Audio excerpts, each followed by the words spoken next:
Story 1: The Vanished Vintage. The French Nobleman's Lost Cellar. You are in the Loire Valley, where the air carries the scent of soil and aging oak barrels. This is wine country, where centuries-old estates stand in quiet dignity. One such estate belonged to Count Armand de Villiers, a man of understated wealth whose family had produced vintages so rare they were whispered about in the world's finest dining rooms.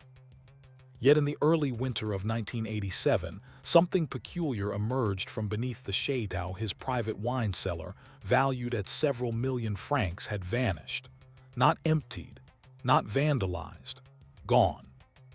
The cellar had been part of the original foundations, dug into chalky limestone that had aged the wine perfectly. But when workers entered for routine inventory, they found only an empty, bricked-over chamber with no signs of recent construction debris. It was as if it had never existed. Background on the Count. Armand de Villiers was a quiet man, more historian than businessman. He kept meticulous logs of every bottle: Romanée Conti 1945, Chateau Lafite 1787, and a dusty, unlabeled bottle rumored to have been Napoleon's. For decades, the collection was a family secret, partly for security, partly for prestige. Only a handful of people knew the full extent of what lay below the Chateau, a vault lined with rare vintages, each resting in hand-carved alcoves. In interviews conducted years later, friends described Armand as precise, bordering on obsessive when it came to the wine's care. He maintained climate logs, checked cork integrity annually, and paid for the best insurance possible. Yet, curiously, the cellar itself had never been photographed for the insurance policy, only the bottles. The discovery. The morning of December 14, 1987, the Chateau steward descended the spiral stone steps to prepare a delivery for a Paris restaurant. The door to the cellar was locked, as always, but when he turned the key, he found not the earthy, cool air of aged wine, only the echo of his own breath. The chamber had been sealed off by a pristine brick wall that looked decades old. The police were summoned, and the Count, visibly shaken, struggled to articulate what had happened. His records showed no sales of the missing wines. There was no sign of forced entry, no scent of wine spillage, no disturbed earth. Just absence. Investigative beginnings. Local authorities began with the staff. All had alibis. Then they examined the masonry. The mortar was tested and found to be at least 30 years old, yet the Count had been in the cellar as recently as 2 weeks prior. This contradiction set the tone for the investigation. Some whispered about wartime tunnels beneath the estate, relics of the German occupation, that could lead to hidden vaults. Others believed in an elaborate insurance scam, despite the lack of payout claims. Whispers in the valley. Wine merchants recalled seeing a man resembling the Count in Paris weeks before, selling rare vintages for cash under an alias. The Count denied it, calling the suggestion an insult to centuries of my family's honor. Yet the police could not ignore the coincidence. Bottles matching his records were turning up in private collections abroad. At this stage, nothing tied these bottles definitively to the Count's cellar. No serial numbers, no distinctive markings beyond the type that could be forged. The more the police looked, the stranger it seemed. The Count's family history was littered with rumors, debts, quiet settlements, and one ancestor accused of selling counterfeit wine during the Napoleonic Wars. And in the weeks that followed, a single question echoed through the region. If the cellar was sealed decades ago, where had the wine gone, and who had been in it 2 weeks earlier? The Mason's mystery. When the Loire Valley's gendarmerie called in historical masonry experts, they expected confirmation that the bricked wall was recent work disguised to look old. Instead, the specialists, examining both the brick and the lime mortar, swore that the craftsmanship matched materials common before the Second World War. But that presented an impossible timeline. Count de Villiers had uncorked a 1934 Chateau d'Yquem for his daughter's wedding just 3 years before. He vividly remembered retrieving it himself from behind where the wall now stood. Investigators became fixated on the possibility of a ghost wall, not in the supernatural sense, but as an architectural deception. Could there have been a double chamber, one side bricked off decades ago, with the real cellar elsewhere? If so, why would the Count hide it from even his own inventory books? The underground theories. Word spread in the village taverns. Beneath the shade ran tunnels carved by medieval monks who once owned the land. These passageways had been used for wine storage long before the de Villiers family bought the property in the 18th century. Some believed a hidden door behind the bricked wall led to an older network of chambers, possibly even connecting to neighboring estates.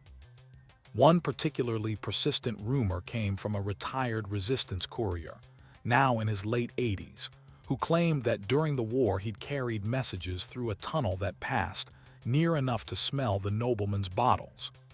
His recollection was hazy, but he insisted there had been a metal gate and that German soldiers had once guarded the entrance. If that gate still existed, it might explain how the wine had been removed without disturbing the wall. But if so, who knew the route?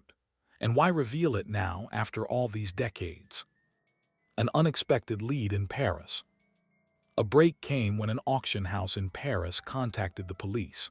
They had been approached by a seller offering 6 bottles of Romanée Conti 1945, each with provenance claiming it came from a private French cellar. This was one of the rarest vintages in existence. The Count had exactly 6 bottles recorded.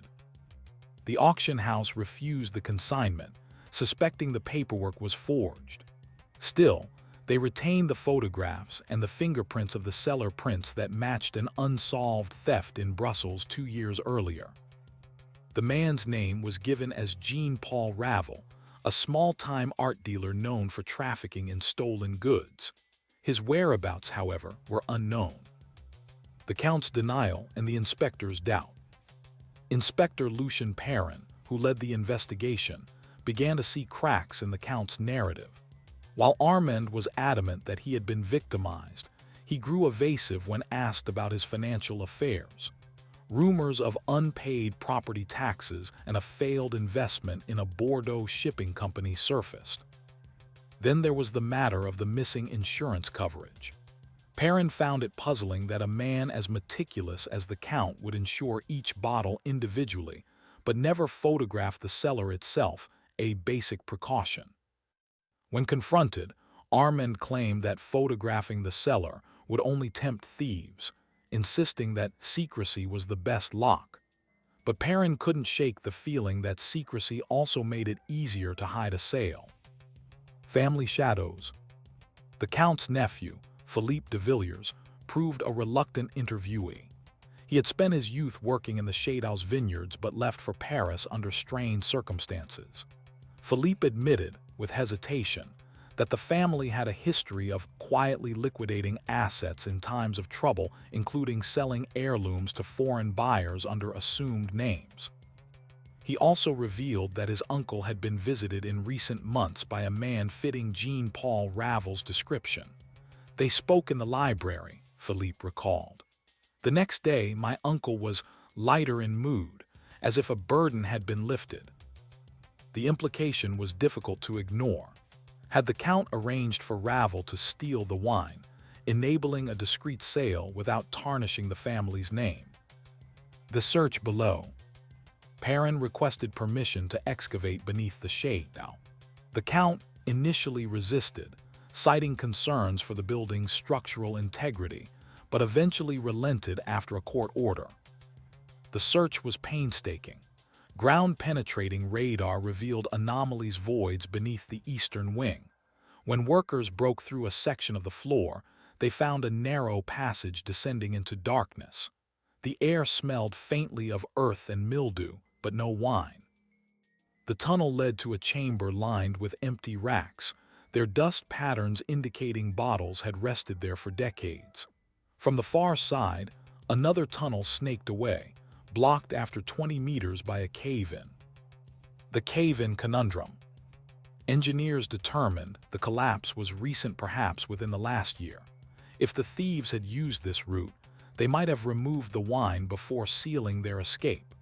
But that begged the question, why would anyone go to the trouble of faking a decades-old wall in the main cellar if the theft had just occurred? Some theorized the wall had been built long ago to hide part of the collection from wartime looting, and that the recent theft simply exploited this hidden space. Others suspected a staged disappearance, a calculated move to remove the wine and conceal its true path. Perrin's frustration. Despite leads, the case was a tangle of contradictions. The Count alternated between desperation and calm defiance. The village split in opinion. Some believed him a victim of clever thieves. Others whispered he was the architect of his own loss. And then one winter morning, a sealed envelope arrived at the Paris auction house. Inside, a single cork branded with the de Villiers crest, wrapped in a note reading, "The cellar is never empty, it only moves." Who sent it, and what it meant would become the next twist in a case already steeped in mystery. The note and the cork. Inspector Lucien Perrin studied the cork under magnification. The de Villiers crest, a stylized fleur-de-lis entwined with grapevines, was clean and sharp. The cork had been stored carefully, not carelessly tossed in a drawer. The note, written in neat, looping script with a fountain pen, had no fingerprints. Paper analysis revealed it was manufactured in Italy, commonly used by luxury stationers in Milan. The phrase, "The cellar is never empty, it only moves," lodged itself in Perrin's mind like a splinter. Was this a taunt from the thieves, or a clue pointing to a tradition of moving the collection between hidden locations? The Count denied knowledge of the note, but Perrin noticed the faintest twitch in his jaw when he saw it. The tunnel's end. Efforts to clear the cave-in beneath the Chateau began in late January 1988. The work was slow, hampered by fragile limestone and the risk of collapse. After 2 weeks, a small breach opened, revealing stale air and the remains of wooden crates. The wood was stamped with dates from the 1940s war years. Inside, only shards of glass and rotted corks remained. The racks were empty, but the dust patterns suggested they'd been cleared in a hurry. The tunnel continued another 200 meters before ending in a vertical shaft. A rusted ladder ascended into what appeared to be a disused root cellar beneath a neighboring estate, one that had been uninhabited for decades. The land records showed the property had quietly changed hands 6 months earlier. The buyer, a holding company registered in Luxembourg, whose directors were shielded by corporate secrecy laws. The Luxembourg connection. Interpol was contacted, and financial investigators traced the holding company to a chain of shell corporations in the Caribbean. The paper trail went cold, except for one anomaly. A single transfer from the holding company to a numbered account in Geneva had been made just days before the cellar was discovered missing. The account was in the name of Adriano Veri, an Italian wine broker known for sourcing rare vintages for Middle Eastern and Russian elites. Perrin recognized the name from previous smuggling cases. Veri's modus operandi was elegant. He would arrange for stolen wine to be laundered by passing it through multiple private collections, each time altering or falsifying its provenance until it could be sold at legitimate auction. By the time a bottle emerged, it was nearly impossible to prove it had ever been stolen. Confronting the Count. Armed with this information, Perrin returned to the Chateau. He laid out the evidence: the neighboring estate's ownership transfer, the tunnel connection, the payment to Veri. The Count listened in silence, occasionally swirling the glass of brandy in his hand. When Perrin finished, Armand said softly, "You think me a liar. Perhaps I am, but only to those who deserve no truth." Perrin pressed him. Did he arrange for the wine to be moved? Did he sell it through Veri? The Count sighed. "Inspector, there are bottles in my family's collection that should never be opened, never be touched by vulgar hands. There are men who would drink history in a single evening without understanding what they destroy. I ensured they would be beyond their reach. It was neither a confession nor a denial, and Perrin, trained in reading nuance, felt the words were crafted to end the conversation, not reveal the truth. The vanishing in Milan. In March 1988, Veri was scheduled to appear at a private tasting in Milan. Perrin coordinated with Italian authorities for a quiet arrest, but on the morning of the event, Veri never arrived. His hotel room was found empty, his luggage gone, the bed undisturbed. Witnesses claimed they saw him step into a black Maserati outside the hotel, driven by a man in a tailored gray suit. Neither Veri nor the car was seen again. That same week, a Paris collector privately sold 3 bottles of Romanée Conti 1945 to an American buyer. The corks bore the de Villiers crest. The investigation stalls. Without Veri, the case lost momentum. Luxembourg refused further cooperation without more concrete proof, and the Count's powerful legal team blocked additional searches of the estate. Perrin filed his final report months later, noting the disappearance of the cellar as unsolved, though his private notes told a different story. He believed the wine had been deliberately moved through the tunnels to the neighboring property, then sold piecemeal through Veri's network. The Count, in his view, had orchestrated the theft to protect both the wine and his family's reputation while quietly converting it into liquid assets. But without a confession or undeniable physical evidence, the file remained officially open. Epilogue: Whispers in the Loire. Years later, tourists visiting the Loire Valley still spoke of the vanishing cellar. Some claimed the Count had been seen in Geneva dining with Middle Eastern dignitaries. Others swore his wine was served aboard a Russian oligarch's yacht. The Count himself lived quietly until his death in 2004. In his will, he left no mention of the missing cellar. But among his personal papers, his heirs found a single key, wrapped in velvet with a note that read, "For when the cellar moves again." The key's lock has never been found. Reflection. This case became a study in how heritage assets, especially those with immense value, and no clear serial identification, can be moved, hidden, and reintroduced into legitimate markets. It underscored the difficulty of prosecuting crimes involving movable cultural property, where secrecy, tradition, and the lack of forensic trace create a perfect storm for disappearance. Even now, wine historians speculate that somewhere, in a private cellar far from the Loire, the Count's vanished bottles still rest in the dark waiting for the next move. Story 2: The Locksmith of Lille, Keys to a Murder. An unlikely beginning. It was the winter of 1979 in Lille, a city of brick facades, narrow streets, and the perpetual smell of roasting chestnuts from market stalls. Jean-Claude Mercier was known in his quartier not as a dangerous man, but as the locksmith you called when you locked yourself out after too much wine. His shop, wedged between a tobacconist and a tailor, displayed rows of brass keys hanging in perfect order. By all accounts, he was diligent, discreet, and perhaps a little lonely. He lived above his shop, had no wife or children, and spent his evenings repairing antique locks more for pleasure than profit. Yet, by the end of February that year, Mercier would be in police custody accused of a killing so perplexing that it would fracture the trust between neighbors for decades. The victim, Madame Thérèse Dubois. Madame Dubois lived just 3 streets from Mercier's shop.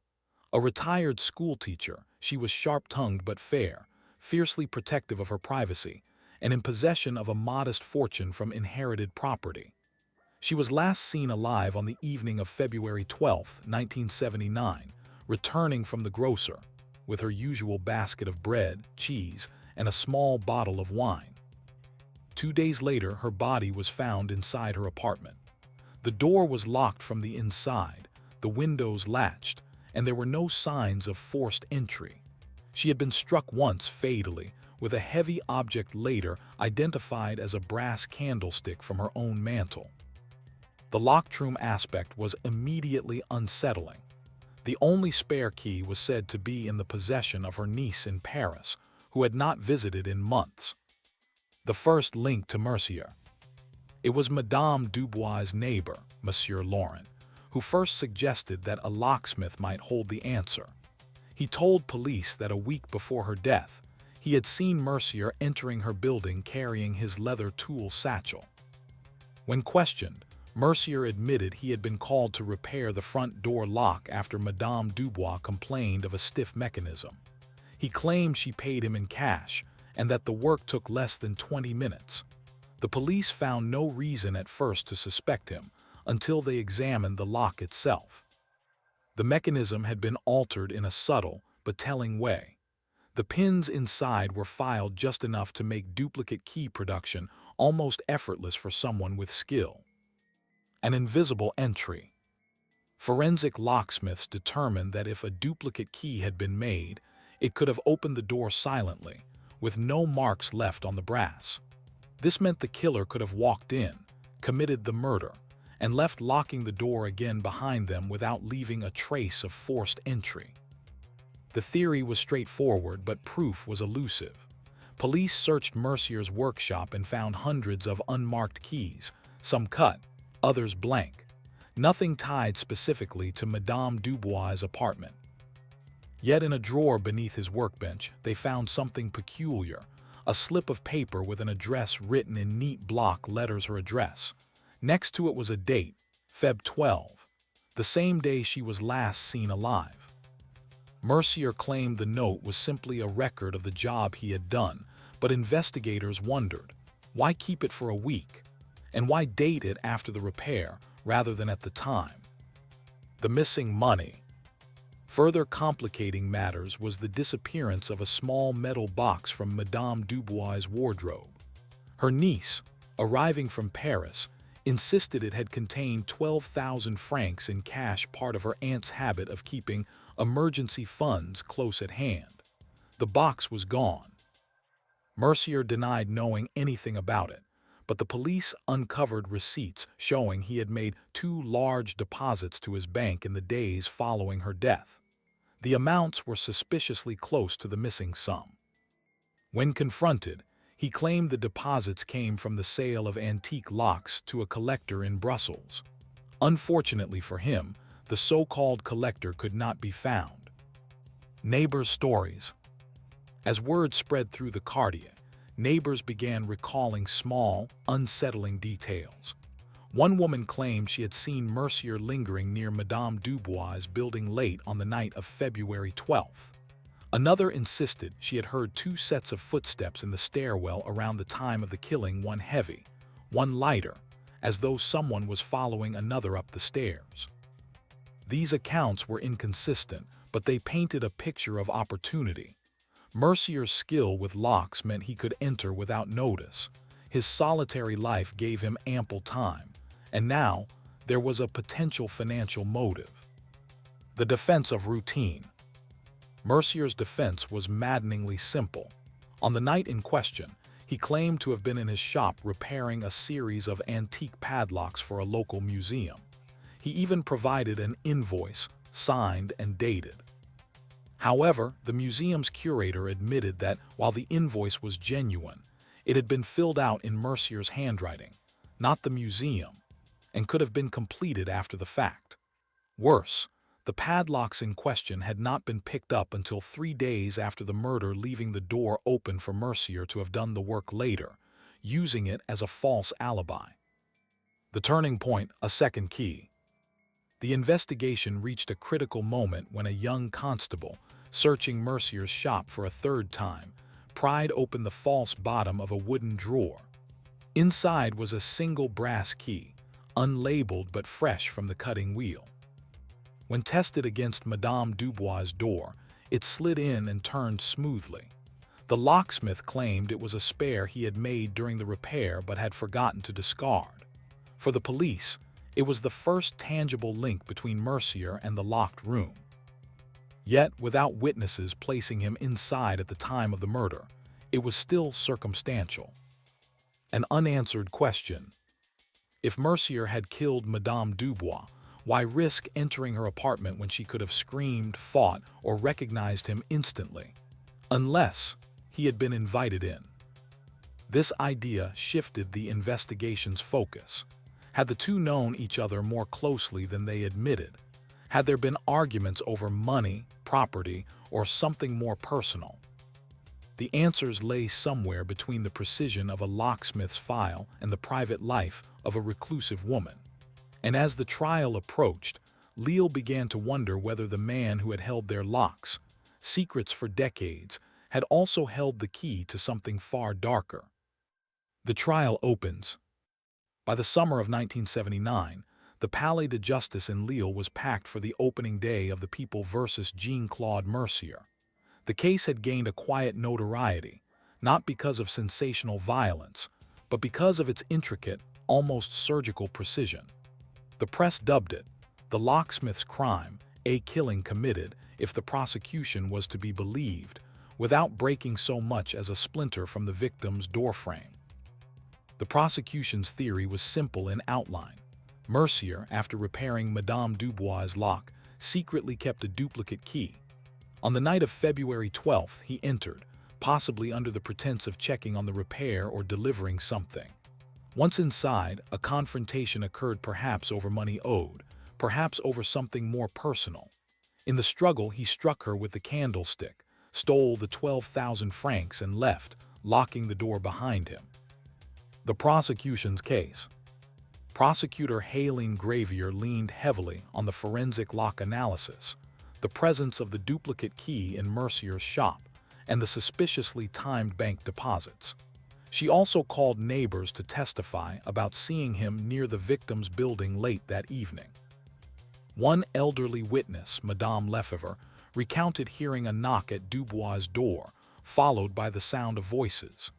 "It was muffled, but I am certain," she said. "Come in," Lefevre testified. That single phrase, if accurate, supported the idea that Mercier had been willingly admitted an advantage for someone known in the community. The prosecution's final weapon was the note found in Mercier's drawer with Dubois' address and the date of February 12th. Gravier argued that it was a deliberate reminder for the night of the crime, not an innocent work record. The defense's counterattack. Mercier's defense attorney, a sharp, fast-talking man named Claude Vasseur, sought to dismantle the case piece by piece. First, he questioned the lock analysis, pointing out that many locksmiths used similar filing techniques when repairing older mechanisms. The presence of a duplicate key, he argued, proved nothing it could have been made at the time of repair and forgotten, as Mercier claimed. On the matter of the bank deposits, Vasseur produced a letter from a Brussels antiques dealer who claimed to have purchased a set of 19th-century padlocks from Mercier for roughly the same amount as the missing money. The dealer admitted he could not provide receipts for the sale. "I deal in trust, not paperwork," he told the court, but his testimony gave jurors something to consider. Hints of another suspect. In a move that surprised many, the defense introduced the idea of an alternative suspect. The victim's niece, Claire Dubois, who had traveled from Paris immediately after learning of her aunt's death. Vasseur suggested that Claire might have possessed an additional, unaccounted-for copy of the apartment key. He questioned her about her financial situation, revealing she had recently taken out high-interest loans. Claire admitted to debt but denied any involvement in her aunt's death, insisting she had been in Paris the entire time. Train records showed no ticket purchases in her name on the relevant dates, but the defense hinted that travel under an assumed name was not impossible. The emotional pivot. Midway through the trial, Mercier himself took the stand. Calm, almost detached, he described his routine life, his love of antique locks, and his belief in the honor of his craft. "I open what should be opened," he told the jury, "and protect what should be closed." When asked directly if he had killed Madame Dubois, he replied, "No, I would have fixed her door again if she had asked, but I would not take her life." The statement was simple, but his steady gaze unsettled some jurors. Was it the calm of innocence or the control of a practiced liar? The expert twist. Just as the trial seemed to be settling into a battle of character versus circumstance, the prosecution brought in an expert on key duplication. The expert testified that the duplicate key found in Mercier's drawer showed signs of being cut on a different model of key machine than the one in his shop, a portable hand crank model, the kind used for off-site duplication. This suggested that Mercier had made the key away from his premises, possibly during the initial visit to Dubois' apartment, then brought it back later. It was a small technical detail, but it chipped away at the defense. Forgotten spare argument. The jury's dilemma. By closing arguments, the jury faced a paradox. The prosecution had woven a plausible narrative, rich in motive, means, and opportunity. But the evidence remained circumstantial. There were no fingerprints on the candlestick, no eyewitness to the act itself, no definitive trace of the stolen money. Vasseur urged them to consider doubt. You have seen how easily suspicion can be shaped like a key filed down until it fits, even if it does not belong. Gravier countered. There is only one person who could have entered that apartment without force, at that hour, and left without trace. You hold his name in your hands. The verdict. After 8 hours of deliberation, the jury returned. Mercier was found guilty of manslaughter, not murder, and sentenced to 15 years in prison. The lesser charge reflected their uncertainty about intent, whether he had gone in planning to kill or whether the death was the result of a sudden argument. Mercier listened without reaction. As guards led him away, he turned briefly toward the gallery, locking eyes with Claire Dubois. She looked away. The lingering mystery. For years, Lille remained divided. Some believed justice had been served. Others were convinced an innocent man had been convicted. Claire inherited her aunt's property, sold it within a year, and moved abroad. In 1986, Mercier was released early for good behavior. He returned to his shop, reopening it under a new name. Those who brought him work said he was quieter, more withdrawn, and refused any job that involved making duplicate keys. The loose thread. In 1992, a retired policeman sorting old evidence from the Dubois case found an unexamined item, a small, tarnished skeleton key wrapped in tissue paper, discovered under a floorboard during the original search of her apartment. It fit no lock in the building. Its origin, like so much else in the case, remained unexplained, a final locked door in a story already filled with them. Life after prison. When Jean-Claude Mercier walked out of Leu's prison in March 1986, Lille had changed. The narrow streets seemed busier, the market louder, but the shopfronts near his own were unfamiliar. He unlocked the door to the upstairs flat where dust had settled thick over everything, the air stale from years of disuse. Neighbors greeted him cautiously. Some crossed the street rather than meet his gaze. A few, mostly elderly clients from years past, brought him small jobs fixing a jewelry box clasp, repairing a family heirloom padlock.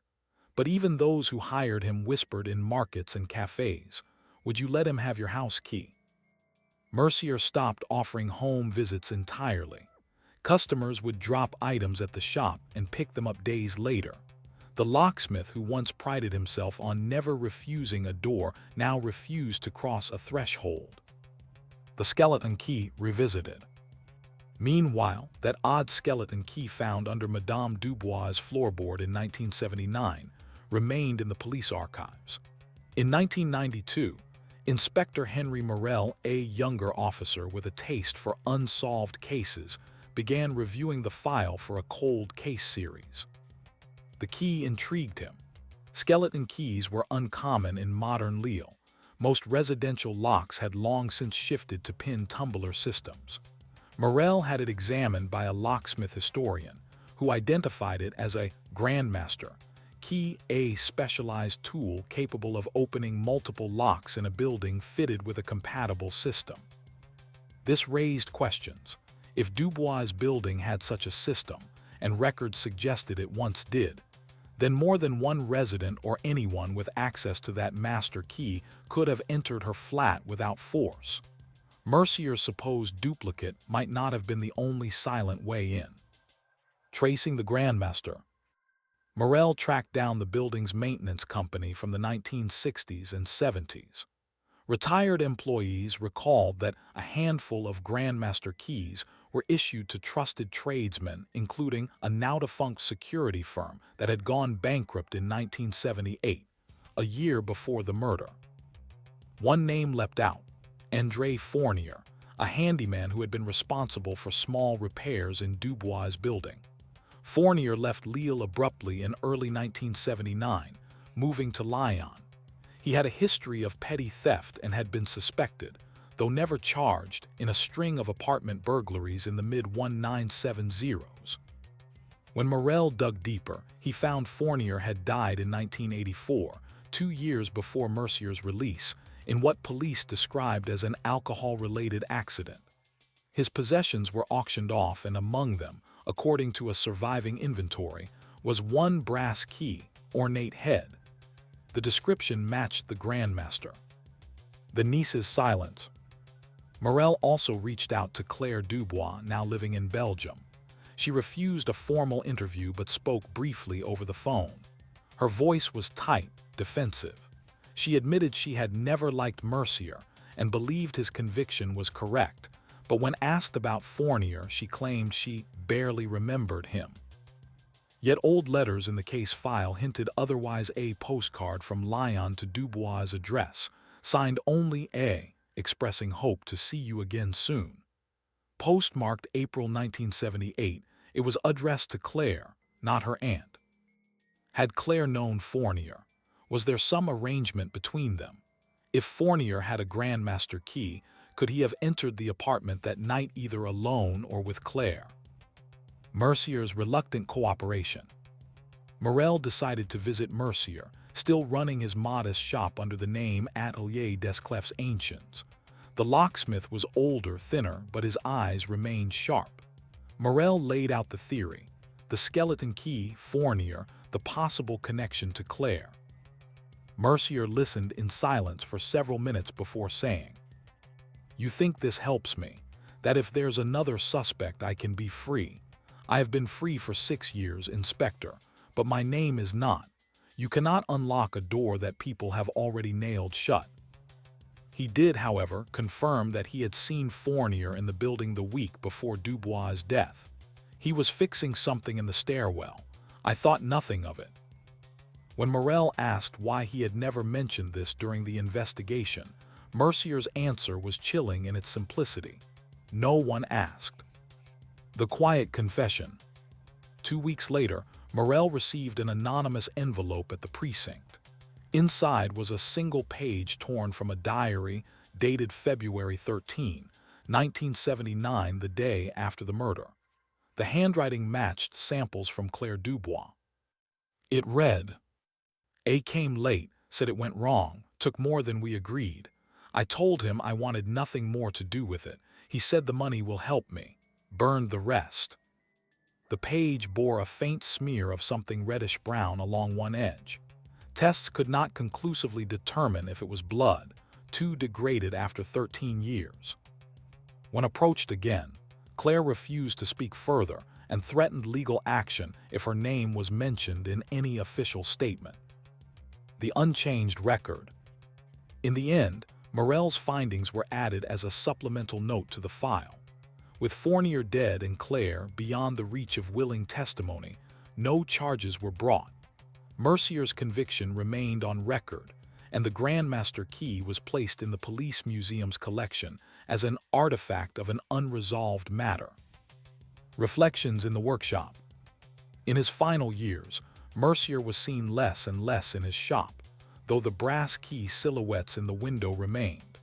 When asked by a journalist in 1998 if he had killed Madame Dubois, he replied, "I did not, but I knew who could have, and that is my sin, not the killing but the keeping silent." He died in 2001, leaving behind a tidy estate, a few antique locks, and one peculiar item in a sealed envelope marked for the Lille archives, a single, uncut brass blank. No explanation, no note. Reflection. The Locksmith of Lille case became a cautionary tale in French investigative circles about the dangers of narrow theory focus. Once a suspect fits the lock, all other keys are ignored even if one of them might open the truth.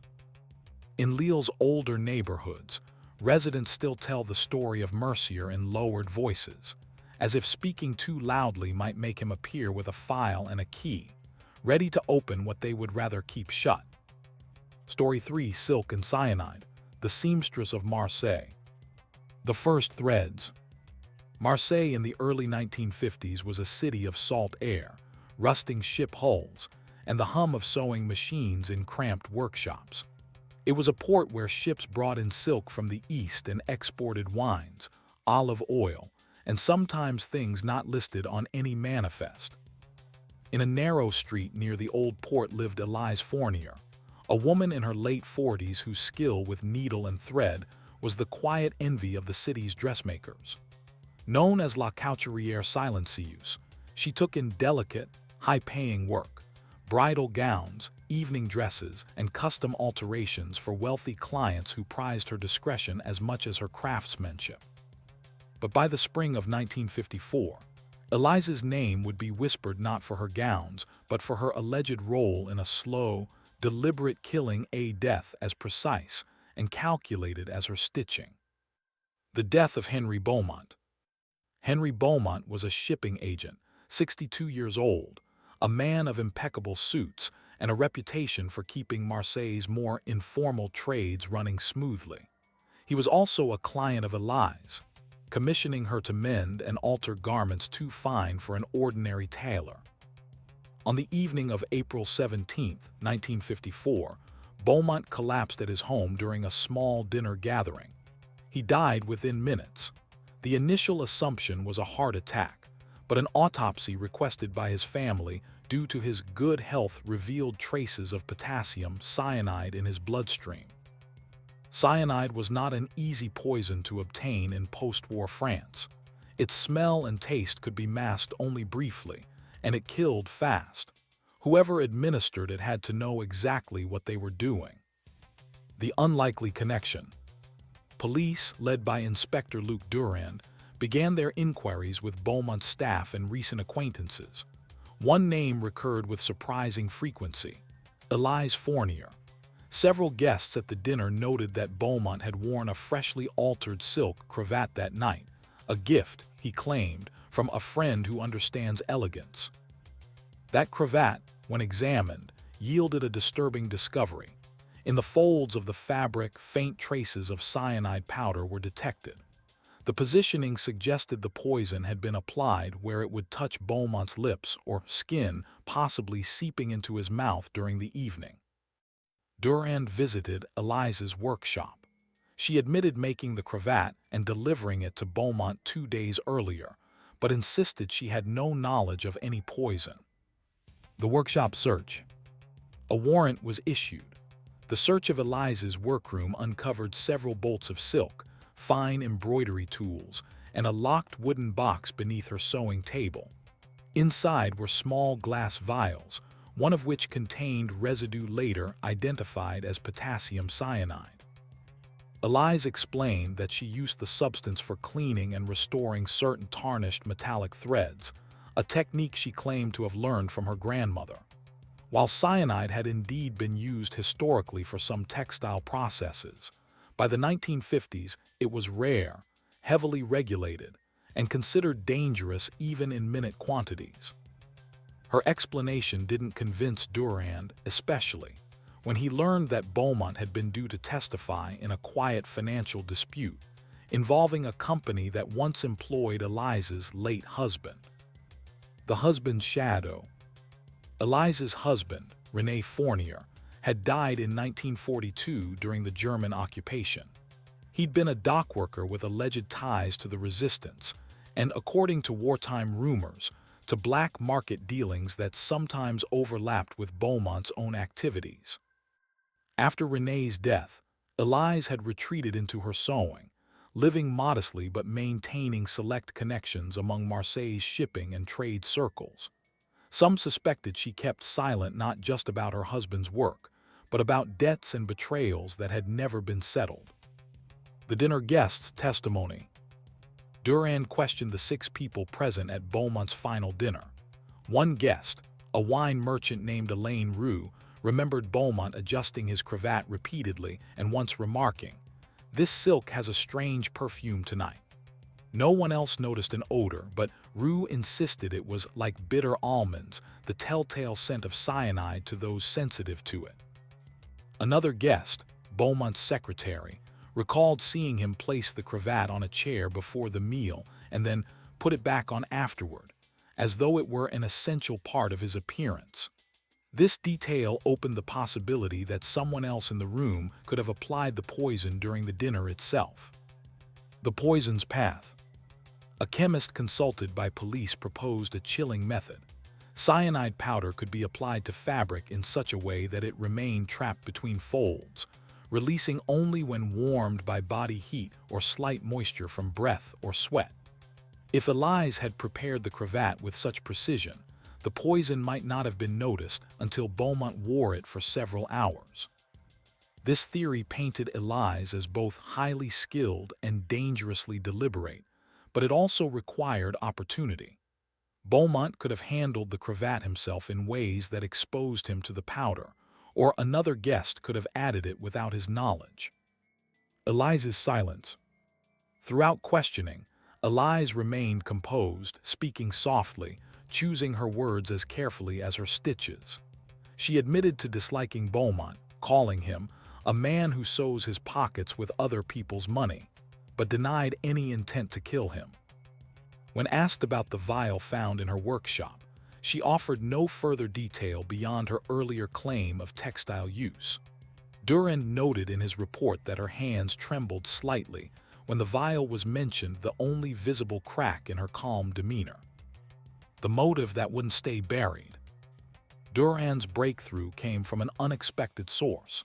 A retired dockworker who had served with Renee Fournier in the early resistance days. He claimed Beaumont had betrayed Renee during a clandestine shipment, tipping off German authorities in exchange for a share of seized goods. Renee had been arrested days later and died under suspicious circumstances in custody. If true, this revelation gave Elise the clearest possible motive: revenge, waited on for over a decade.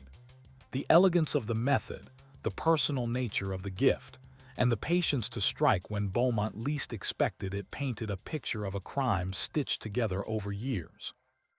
By the close of Section 1, the image of Elise Fournier was no longer that of a quiet seamstress. She was a woman whose skill, patience, and access made her as dangerous as any Marseille smuggler if, indeed, she was guilty. But could revenge alone account for the precision of the killing? And if she had done it, had she acted entirely alone? The threads begin to snag. Inspector Luc Durand had been in Marseille long enough to know that the truth rarely arrived fully formed. It came in strands: rumors from the docks, whispers from the cafes, fragments of records that survived the war years. Elise Fournier's case was no exception. On paper, her motive was elegant: a wronged widow bidding her time to exact revenge on the man who had betrayed her husband. The method, too, fit the image: silk and poison, delivered with precision. Yet something in the case felt too clean, too staged. The market gossip. Durand's first step was to revisit the neighborhood near Elise's workshop, a cluster of narrow alleys where gossip traveled faster than any police notice. At the market, several stallholders insisted that Elise had been unusually busy in the weeks before Beaumont's death. She had taken on multiple commissions for wealthy clients, working late into the night, something she rarely did. One merchant, a spice seller named Yvette, recalled seeing a young man visit the workshop repeatedly. Tall, dark hair, always wearing a suit too nice for this quarter, Yvette said. He didn't look like one of her sewing clients. When shown a photograph of Elaine Roux, the wine merchant who had been at Beaumont's dinner, Yvette nodded slowly. Yes, that could be him. The wine merchant sighed. Confronted with this, Roux admitted to visiting Elise in the weeks prior but claimed it was purely social. We enjoyed each other's company. I admired her craft. That is all, he insisted. Durand pressed him on whether they had discussed Beaumont. Roux hesitated, then admitted that Beaumont owed him money from a failed wine shipment. But poison? No, I am a man of the vine, not of death. Still, Roux's presence at both the workshop and the dinner made him impossible to ignore. Tracing the poison. The vial of cyanide from Elise's workshop became the focus. Laboratory analysis revealed it was unusually pure, a refinement unlikely to come from small-scale textile cleaning. It matched industrial-grade cyanide used in Marseille's tanning industry, where leather goods were treated in warehouses along the docks. Durand began visiting those warehouses, asking discreet questions. At the third location, an older foreman admitted that a vial had gone missing weeks earlier. We don't keep it locked up as we should, he muttered. It's dangerous, but everyone here knows how to handle it, or how to take it if they want.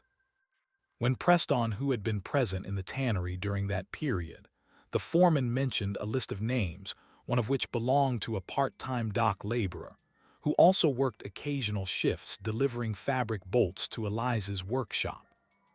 The dock laborer. The man, Mark Vidal, was 28, wiry, with quick eyes that flickered between defiance and caution. He admitted delivering silk to Elise but claimed no knowledge of the cyanide theft. Under questioning, however, he let slip something telling. Madame Fournier was very particular about where her fabric came from. She wanted the real thing from the East, not the imitations. Beaumont handled those shipments, but he charged her double. She didn't like him for that. Vidal also confirmed seeing Elaine Roux at the workshop on more than one occasion. They'd talk quietly, like they had business. Not about dresses, that's for sure. The cravat timeline. Piecing together the events, Durand learned that the silk for Beaumont's cravat had arrived via Vidal just 2 weeks before the murder. Elise had cut, sewn, and finished it within days, delivering it to Beaumont personally. If Roux or Vidal had wanted to apply cyanide after its completion, they would have needed access either at the workshop or at Beaumont's home. This raised a key question. Was Elise the poisoner or merely the maker of the weapon? An unwelcome visitor. One evening, as Durand left the precinct, he was approached by a thin, sharp-faced woman in her 50s. She refused to give her name but claimed to have been part of Marseille's wartime smuggling networks. Beaumont was no friend to anyone who trusted him, she said. But your seamstress, she played the long game. She waited for the right piece to fall in her lap. That silk, that was the piece. And she had helped a man who wanted Beaumont gone as much as she did. When Durand asked if she meant Roux, the woman only smiled faintly and replied, "There are more threads in that cloth than you think." The seamstress unravels. Durand decided to confront Elise directly with what he had learned: the tannery theft, the dock laborer, the market gossip, the possible accomplice. Her composure wavered for the first time.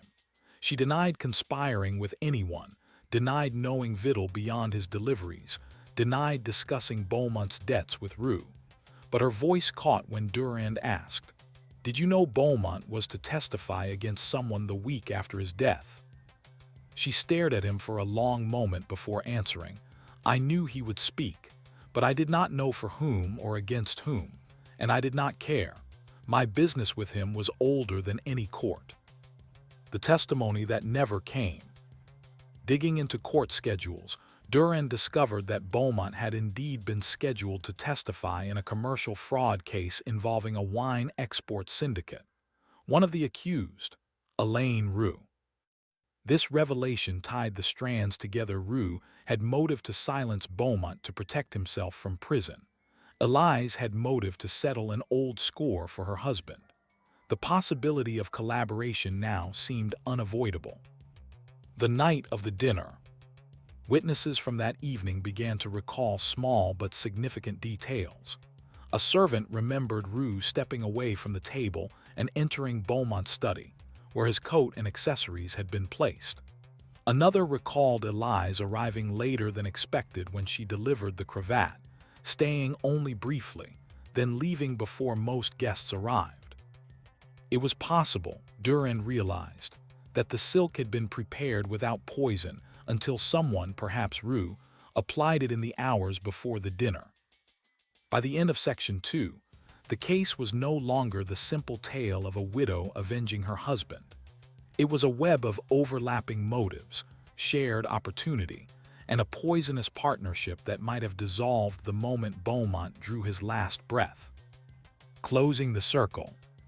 By late summer of 1954, Inspector Luc Durand had the makings of a case, but it was not the clean, single-threaded narrative the Marseille courts preferred.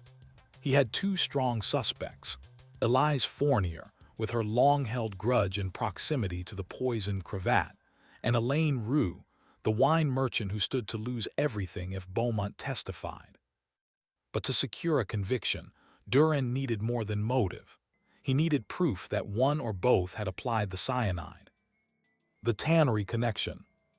Durand returned to the docks and the tannery that had reported the cyanide theft. There, in a forgotten storeroom, he found a small ledger used by foremen to track deliveries and visitors. One entry, dated just 3 days before Beaumont's death, caught his attention. M. Rue brief visit collected parcel for M. Vidal. The foreman remembered it well. Rue had claimed he was picking up a bolt of fine silk to be sent to the Fournier workshop. The parcel was small enough to carry under one arm, certainly large enough to conceal a vial. The dock labor cracks. Mark Vidal, confronted with the ledger entry, finally broke. He admitted that Rue had asked him to leave the workshop door unlocked one evening so he could retrieve something he'd left there. Vidal claimed he did not know what it was, but suspected it involved the cravat. "He told me, it's just a bit of insurance," Vidal said. "I didn't want trouble, so I kept quiet." This testimony placed Rue alone in the workshop, with access to the cravat in the days before Beaumont's dinner. The seamstress's response. When Durand relayed Vidal's statement to Elise, her reaction was sharp, a flash of anger he hadn't seen before. "So he used my work," she said bitterly. "He took my gift and made it his weapon." Durand pressed her. Did she know Rue planned to kill Beaumont? Did she help? Elise shook her head. "I wanted him ruined, humiliated, but not dead. Death is quick. I wanted him to feel what I felt when they told me Renee would never come home." It was a statement steeped in pain, and it left open the unsettling possibility that Elise had set the stage for revenge without intending the final act. The arrest of Elaine Rue. On September 12, 1954, Elaine Rue was arrested on charges of murder by poisoning. The prosecution's theory was that he used the cravat as a delivery mechanism, applying the cyanide after Elise had completed it. His motive was twofold: prevent Beaumont's damaging testimony and settle a personal grudge over unpaid debts. Elise, while not charged, was called as a material witness. Her cooperation was tepid. She confirmed making the cravat, denied knowledge of any poison, and described her visits from Rue as unremarkable. The trial's turning point. At trial, Rue's defense painted him as a scapegoat. They argued that Elise had both the means and the deeper personal motive, while Rue was merely a convenient foil. The defense even suggested that her use of cyanide in textile restoration was a perfect cover for the crime. The prosecution countered with Vidal's testimony, the tannery ledger, and the timing of Rue's access to the workshop. They also leaned heavily on the fact that Beaumont had been due to testify against Rue's wine syndicate within days.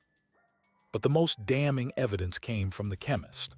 The cyanide on the cravat was identical in purity and chemical profile to the batch missing from the tannery, The same batch Rue had been in proximity to, according to the ledger. The verdict. After 3 days of deliberation, the jury found Rue guilty of premeditated murder. He was sentenced to life in prison. Elise walked free, her role officially recorded as unwitting participant, though many in Marseille believed she had known more than she admitted. For Durand, the outcome was bittersweet. He had secured a conviction, but the lingering suspicion remained that the seamstress had, at the very least, provided the perfect delivery system for Rue's plan. Aftermath in the Old Port. In the months following the trial, Elise's workshop saw a curious surge in business. Some came out of sympathy, others out of fascination, the thrill of wearing a gown sewn by the woman whispered to have been half an accomplice in a famous killing. Yet Elise grew more reclusive. She stopped taking commissions for men's clothing entirely, claiming it wasn't her style. By the early 1960s, she had shuttered the workshop and moved to a small village inland, where she lived quietly until her death in 1972. The letter found years later. In 1981, during a renovation of Elise's former workshop, builders discovered an envelope hidden beneath a loose floorboard. Inside was a letter, unsent, addressed to A. It read, "We are even now. You took from me what I could never take back. I gave you the silk. The rest was yours. Do not come here again." The handwriting matched Elise. The A was almost certainly Elaine Rue. Reflection. The silk and cyanide case endures in Marseille's criminal lore because it blends intimacy with conspiracy. Was Elise a victim of circumstance, a mere artisan whose work was hijacked for murder?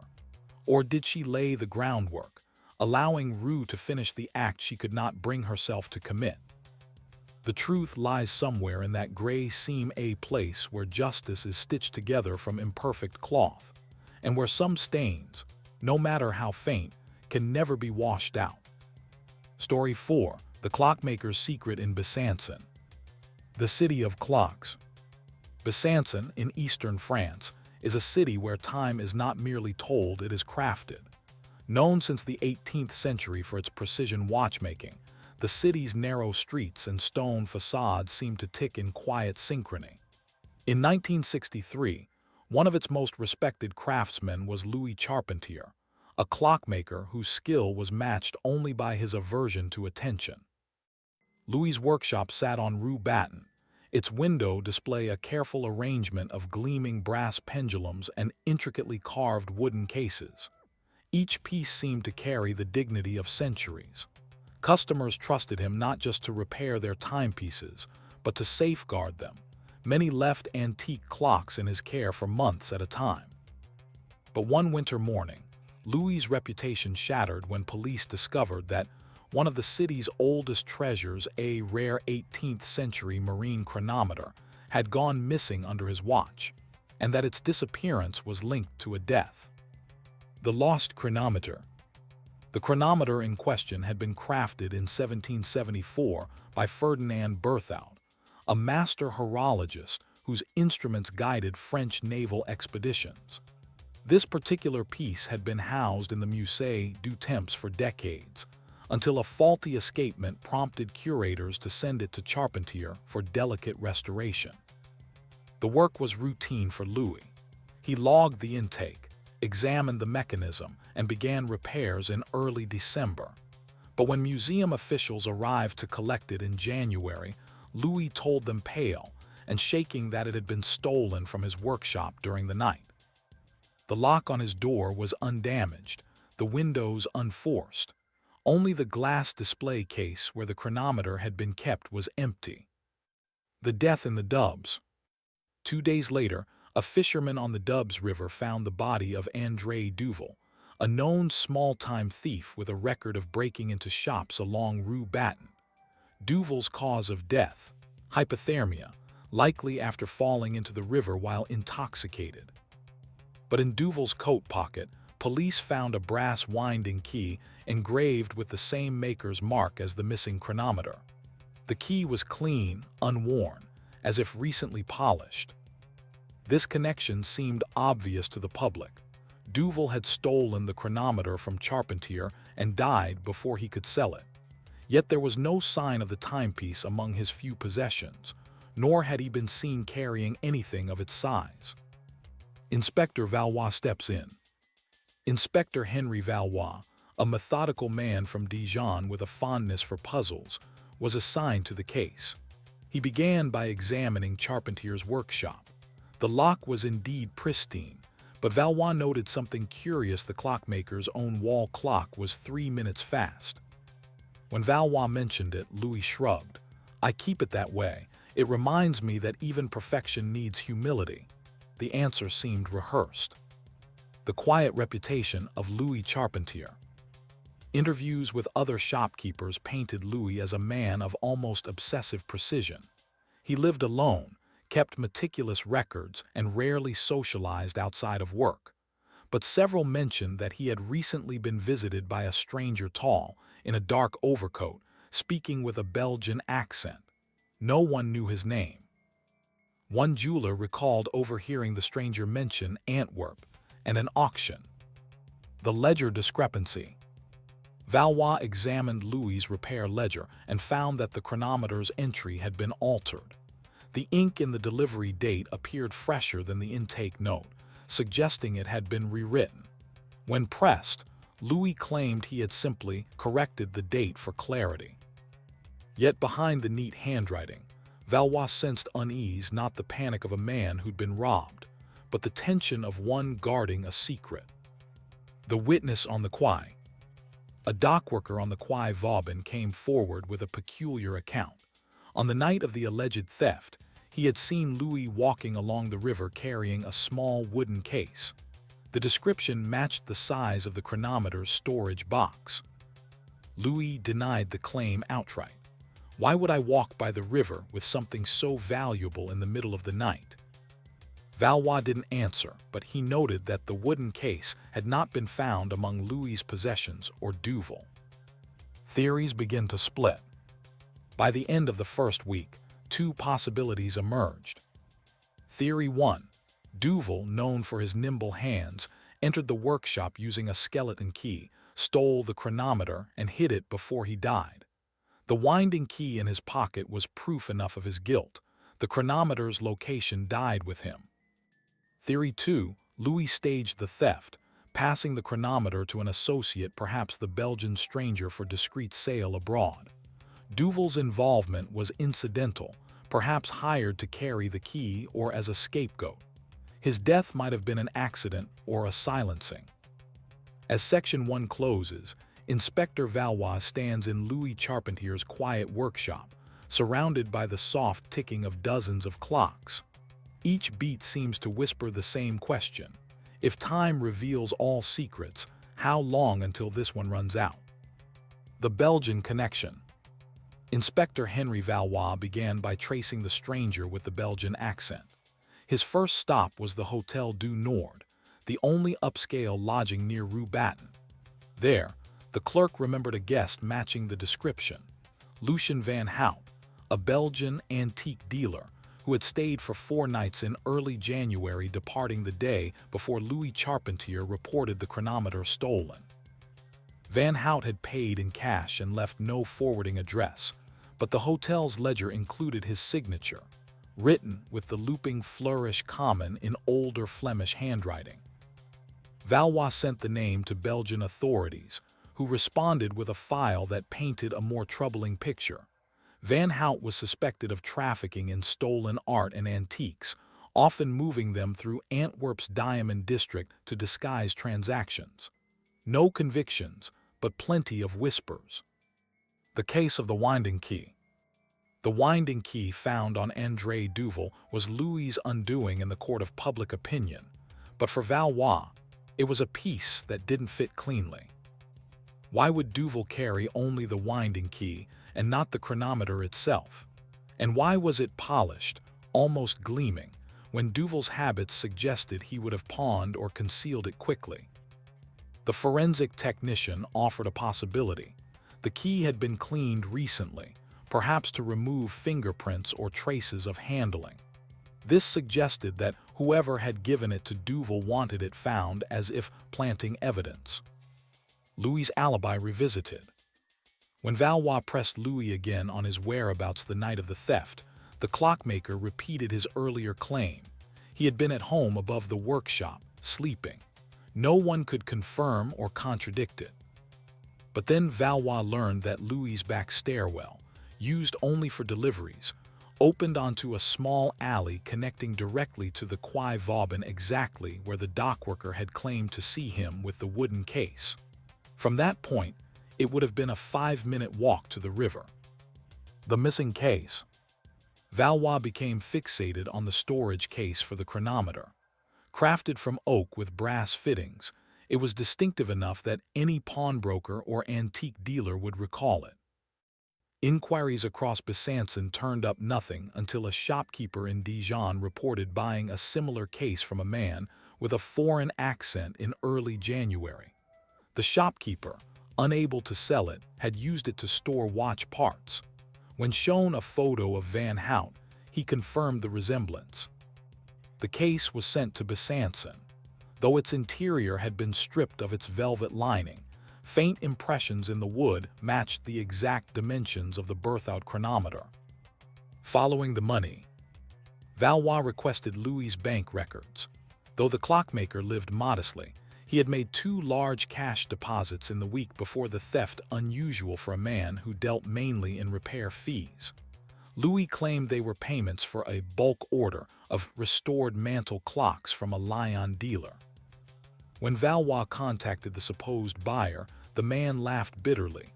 "If Charpentier sold me clocks, they must still be in his imagination. I haven't bought from him in years."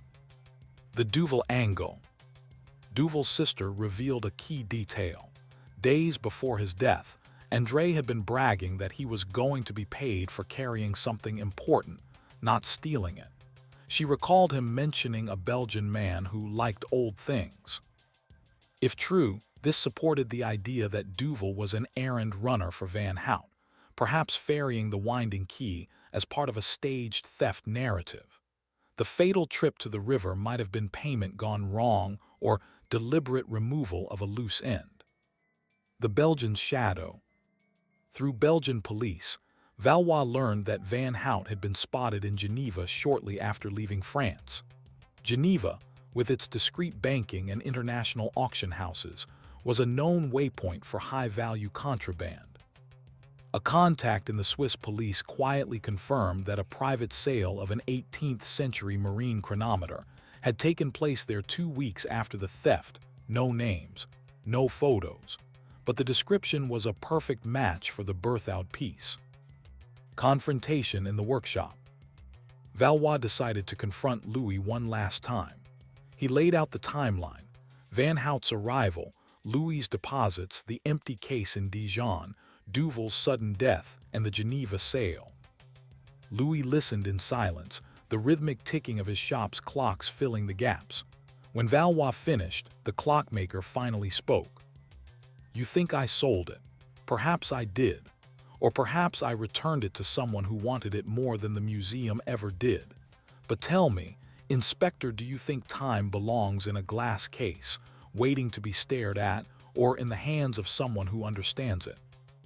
It was not a confession, but it was the closest Valois would get. By the close of Section 2, the inspector had his picture. A precision crime executed with the same care Louis gave to his clocks, using Duval as a disposable cog and Van Hout as the mechanism to move the prize beyond reach.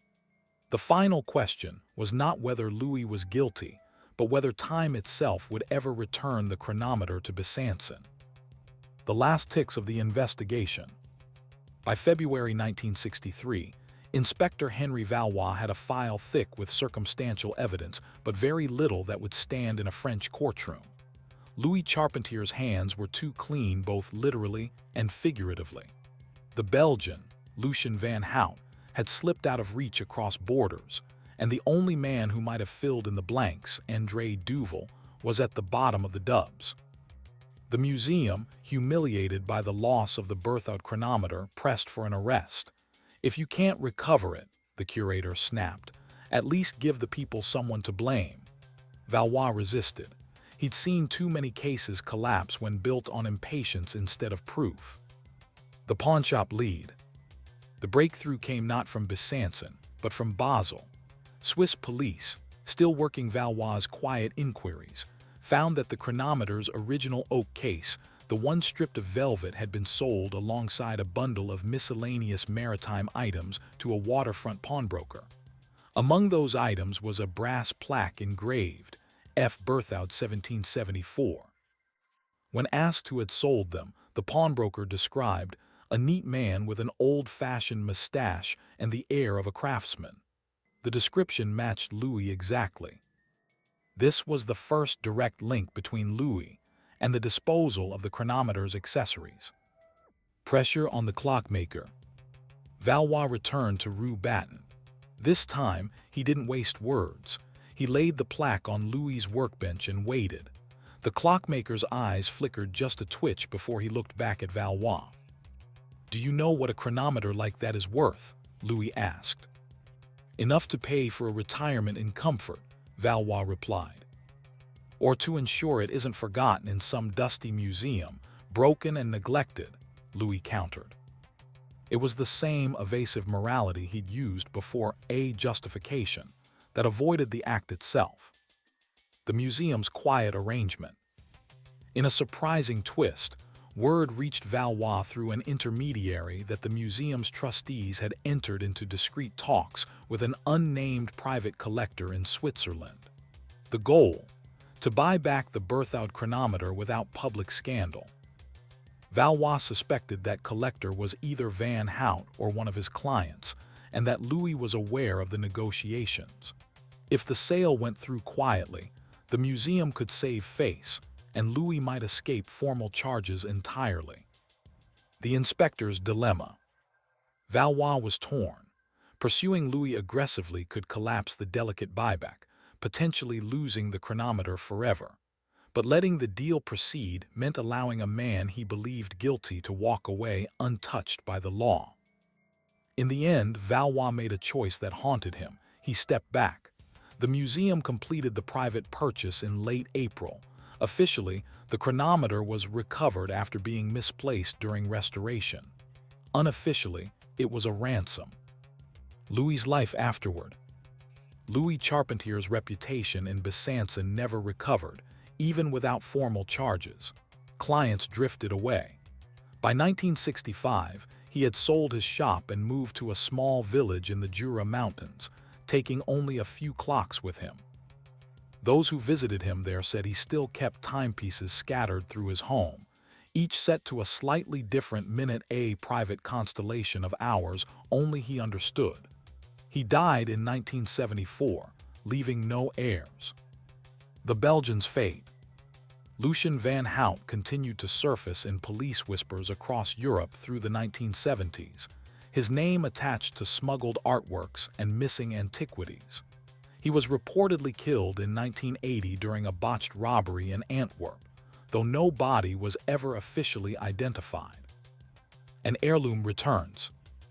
In 1991, a Swiss auction catalog listed an exceptional 18th century Berthoud marine chronometer, identical to the one from Besançon. The museum, learning of the sale, quietly confirmed it was their piece, the very one they had repurchased decades earlier. How it had left their possession again was never explained. The chronometer was bought anonymously for a record sum and disappeared into a private collection once more. For the second time in 30 years, Besançon lost track of its most famous timepiece. Reflection. The clockmaker's secret became a cautionary tale in Besançon, not only about theft, but about the uneasy compromises between justice and preservation. Inspector Valois often told younger officers, "A crime well-made is like a well-made clock. Every gear, every spring, serves its purpose. And sometimes the hands move in plain sight while the truth stays hidden in the mechanism." To this day, locals claim that when the museum's Great Hall is silent, You can still hear a faint ticking that doesn't match any clock on display, as if the birth-out chronometer itself is keeping time elsewhere, waiting to be found again. Story 5. The Whispering Walls of Shadow St. Clair. The Shadow on the Hill. In the rolling countryside of Normandy, a gray silhouette rises against the mist. Shadow St. Clair, a 17th-century estate with ivy-draped turrets and weathered stone walls. For centuries, it had belonged to the St. Clair family minor nobility whose fortune ebbed and flowed with wars, taxes, and the slow decline of aristocratic privilege. By 1972, the Shadow was in the hands of Count Julien St. Clair, a man in his early 60s who lived mostly alone, save for a few house staff. Locals spoke of the estate as a place both grand and unsettling. Visitors swore that at night, if the wind was right, you could hear faint murmurs from within the walls as though the stone itself carried old conversations. An unexpected death. On the morning of May 14th, the Shadow's housekeeper, Madame Roch, found Count St. Clair dead in his study. He was seated at his desk, head resting against a stack of letters, an overturned glass of brandy at his side. At first, it seemed natural causes, a man of his age and habits succumbing quietly in the night. But the local doctor noticed something strange, the faint, sweet scent of almonds lingering in the air. A quick test confirmed the presence of cyanide in the brandy. The locked study. The study door had been locked from the inside, and the only key was found in the Count's pocket. The windows were latched, the curtains drawn. There was no sign of forced entry. Yet the brandy decanter from which his drink had been poured was untouched by poison. The cyanide had been introduced directly into his glass, but how, if no one could have entered after he locked the door? The first whispers. Inspector Claire Marceau, dispatched from Rouen, took charge of the investigation. She quickly learned that the Whispering Walls were not just a romantic legend. The Shadow was riddled with 17th-century architectural quirks, hidden servants' passages, ventilation shafts, and hollow wall spaces designed for warmth and acoustics. When Marceau stood in the dining room and spoke at normal volume, her voice could be faintly heard in the study upstairs. A small experiment showed that a thin copper tube, hidden behind the wainscoting, connected the study's fireplace to an unused pantry on the floor below. The staff and their stories. The housekeeper, Madame Roch, insisted the Count had been in good spirits the night before, drinking his usual brandy after dinner. The butler, Monsieur Bernard, admitted that the Count had quarreled with his nephew, Henry, over the possible sale of part of the estate. Henry, in his 30s and deeply in debt, had stormed out a week earlier, threatening that the Chateau will be mine sooner than you think. Henry had not been seen since the Count's death. An heir with a motive. Henry St. Clair's financial troubles were well known in the nearby town. He had gambling debts in Cannes, unpaid loans from local businessmen, and a fondness for living beyond his means. In the Count's will, Henry stood to inherit the bulk of the estate. But the locked room aspect troubled Marceau. Even if Henry had returned to the Shadow in the night, how could he have poisoned the drink without entering the study? The wall's secret. A closer inspection of the copper tube revealed traces of a fine white powder later, identified as potassium cyanide. The tube's opening inside the study was hidden in the carved base of the fireplace mantel, nearly invisible unless you knew where to look. From the unused pantry below, the tube's other end could be accessed easily.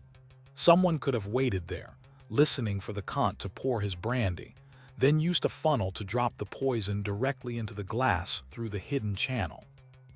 It was a method both ingenious and chilling, using the Shadow's old architecture as a murder weapon. Tracing the funnel. Marceau's search of the pantry uncovered a small metal funnel tucked behind a loose brick. It bore faint traces of cyanide and smudged fingerprints too partial to identify. But a shopkeeper in town remembered selling that exact type of funnel 2 weeks earlier to a man matching Henry's description. As Section 1 closes, the inspector has the outline of a murder carried out without stepping into the victim's locked room. The question is no longer how it was done, but where Henry St. Clair has gone, and whether the whispers in the shadehouse walls will lead to his capture. The hunt for Henry. Inspector Claire Marceau began her search for Henry St. Clair in Cannes, where his gambling debts had been a matter of public discussion in the back rooms of cafes. The first stop was Le Cheval Noir, a smoke-filled den where Henry was known to play baccarat. The owner, a thick-set man named Lambert, told her Henry hadn't been seen in over a week. But Lambert's memory sharpened when Marceau described Henry's last night in town. He had arrived in a hurry, lost heavily at the tables, then left with a man Lambert didn't recognize, tall, clean-shaven, wearing a dark coat with a velvet collar. Not the sort Henry usually owed money to, Lambert said, but the kind you don't want to cross. A pattern of disappearances. By combing through Henry's known haunts, cafes, betting houses, and a pawn shop in Rouen, Marceau found an unsettling pattern. He had liquidated several family heirlooms in the weeks before his uncle's death, each transaction happening under a false name. This suggested desperation, possibly preparing to flee. The pawnbroker in Rouen, a man with gold-rimmed spectacles, recalled Henry selling a silver snuff box engraved with the St. Clair crest. The payment had been taken in cash, with Henry glancing nervously over his shoulder throughout the exchange. The hidden letter. Back at the shadehouse, Marceau conducted another sweep of the Comte's study. Beneath the false bottom of a desk drawer, she found a letter addressed to Mon nephew Henry, dated 2 weeks before the Comte's death. In it, the Comte threatened to alter his will if Henry did not repay a loan, a significant one, by the end of the month. One sentence stood out. "The walls of this house have heard more than you imagine, and they will remember long after I am gone." It was the sort of remark a man might make about family secrets, or about knowledge of a nephew's criminal leanings. The panicked butcher. In the nearby village, a butcher named Dupré came forward, visibly anxious. He claimed Henry had visited his shop the morning after the Comte's death, asking for a parcel of meat to be delivered to an abandoned farmhouse near the coast. Dupré hadn't thought much of it until hearing of the murder. The delivery boy reported that Henry had been alone at the farmhouse, but he saw another man's coat on a chair. He also noticed Henry's hands smelled sharply of chemicals like metal and almonds, he said, wrinkling his nose. The missing passage. While inspecting the shadehouse servants' passages, Marceau found an entry in an old maintenance log referring to a north wing shaft, sealed in 1893. Tracing the blueprints, she realized it connected directly from the pantry, where the copper tube opened to a small wine cellar with an exterior exit. This exit, concealed behind thick hedges, would allow someone to poison the drink and then leave without being seen inside the main building. This detail complicated the locked room element further. Henry, or an accomplice, could have used the shaft to act quickly and disappear without detection. Linked to the velvet-collared stranger. The velvet-collared stranger resurfaced when Marceau tracked down a landlord in Honfleur who had rented a room to such a man under the name Morrow. Morrow had left abruptly 2 days before her arrival, paying cash for a week in advance and taking only a small case. The landlord remembered Morrow receiving a visitor, a man who matched Henry's description, late at night, their voices raised in argument. The following morning, Morrow departed alone. Henry's whereabouts became more troublingly uncertain. The whisper that wasn't a legend. During another inspection of the pantry, Marceau stood silently near the copper tube. From somewhere deep in the shadehouse structure, she heard it, faint but distinct, a man's voice whispering in short bursts, as though speaking to someone just out of earshot. When she climbed to the study, no one was there. The sound had been traveling from another hidden shaft, one not on the blueprints. It suggested the shadehouse network of passages was even more complex than anyone had documented. As Section 2 ends, Henry's guilt is no longer the only question. The possibility emerges that the murder was carried out, or at least aided by someone else who knew the shadow's hidden anatomy. And somewhere, the whispers in the walls might still be carrying a voice from a killer who has yet to be seen. The map in the library.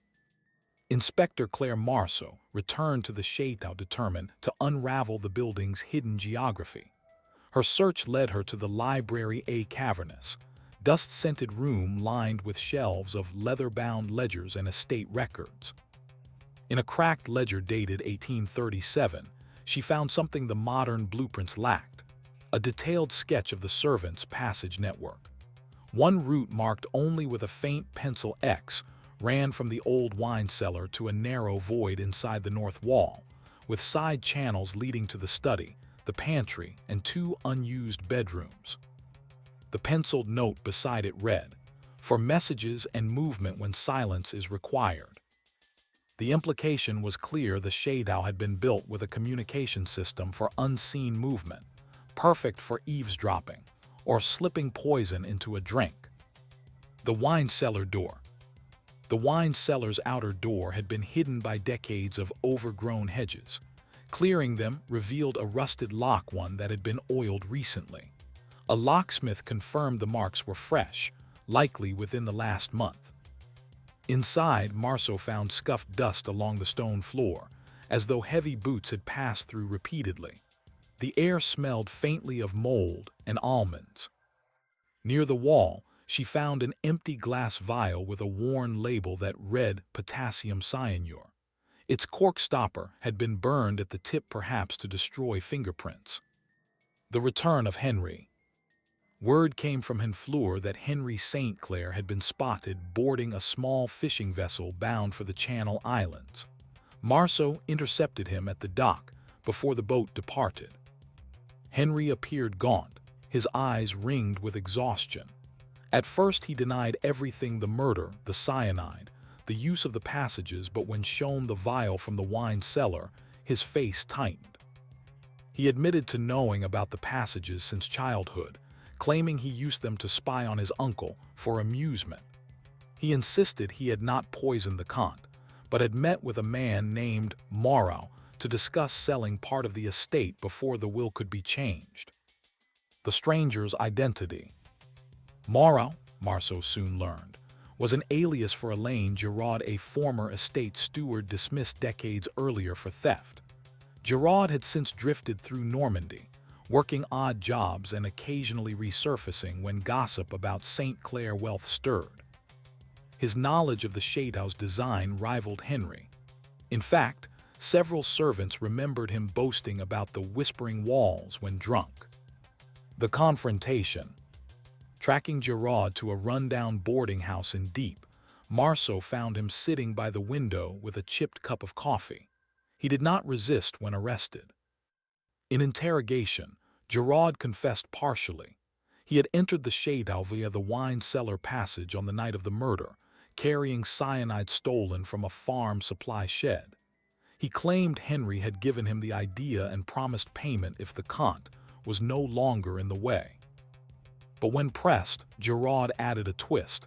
Henry wanted him frightened, not dead.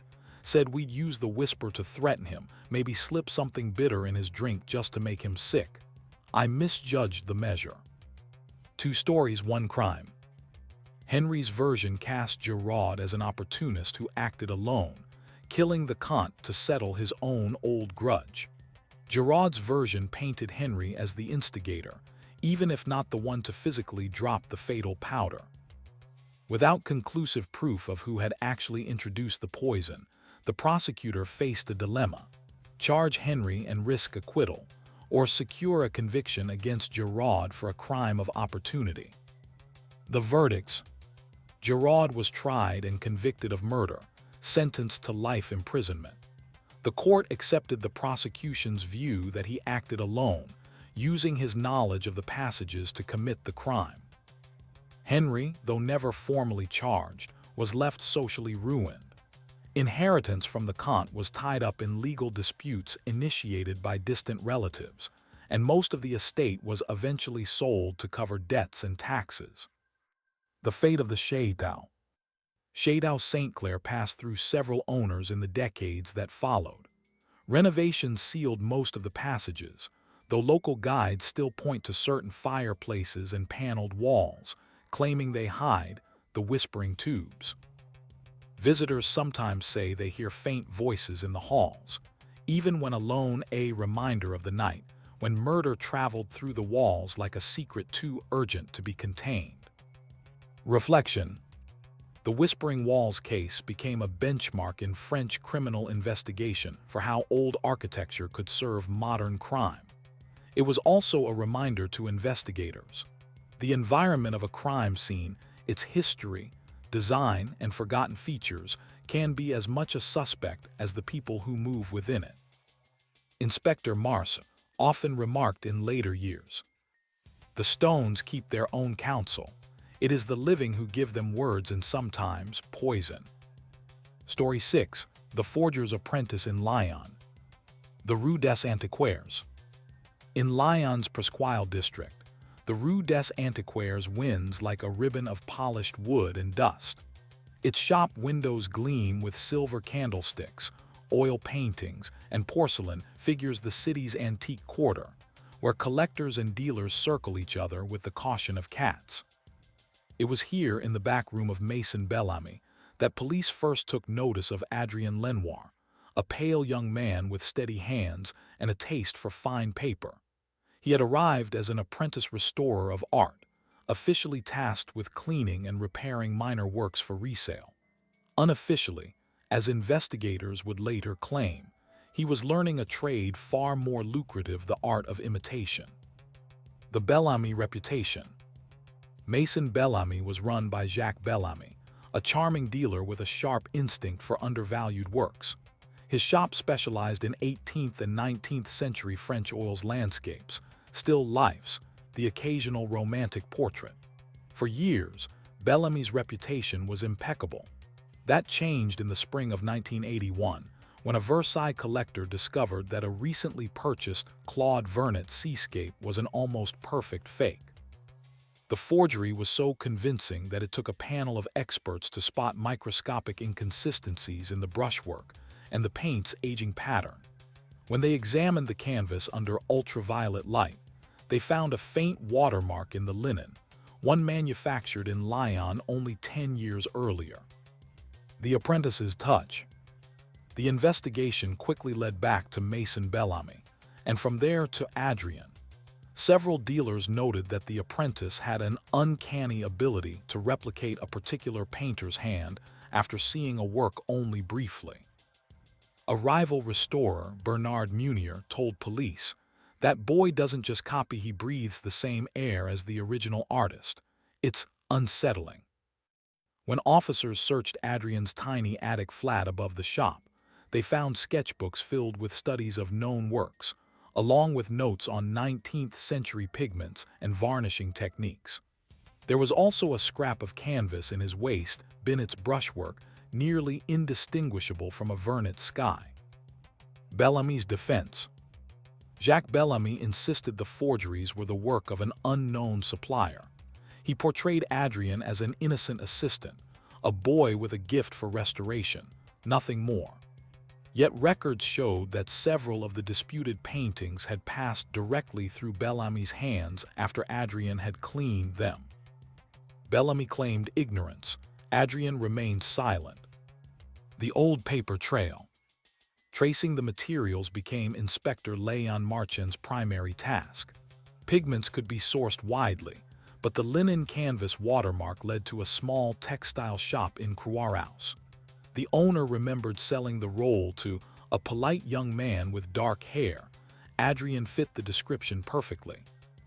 Receipts showed the purchase was made in cash, 2 months before the Vernet forgery was sold. More troubling still, the shopkeeper said Adrien had asked detailed questions about how the watermarking process worked, including whether it could be removed. A collector's fall.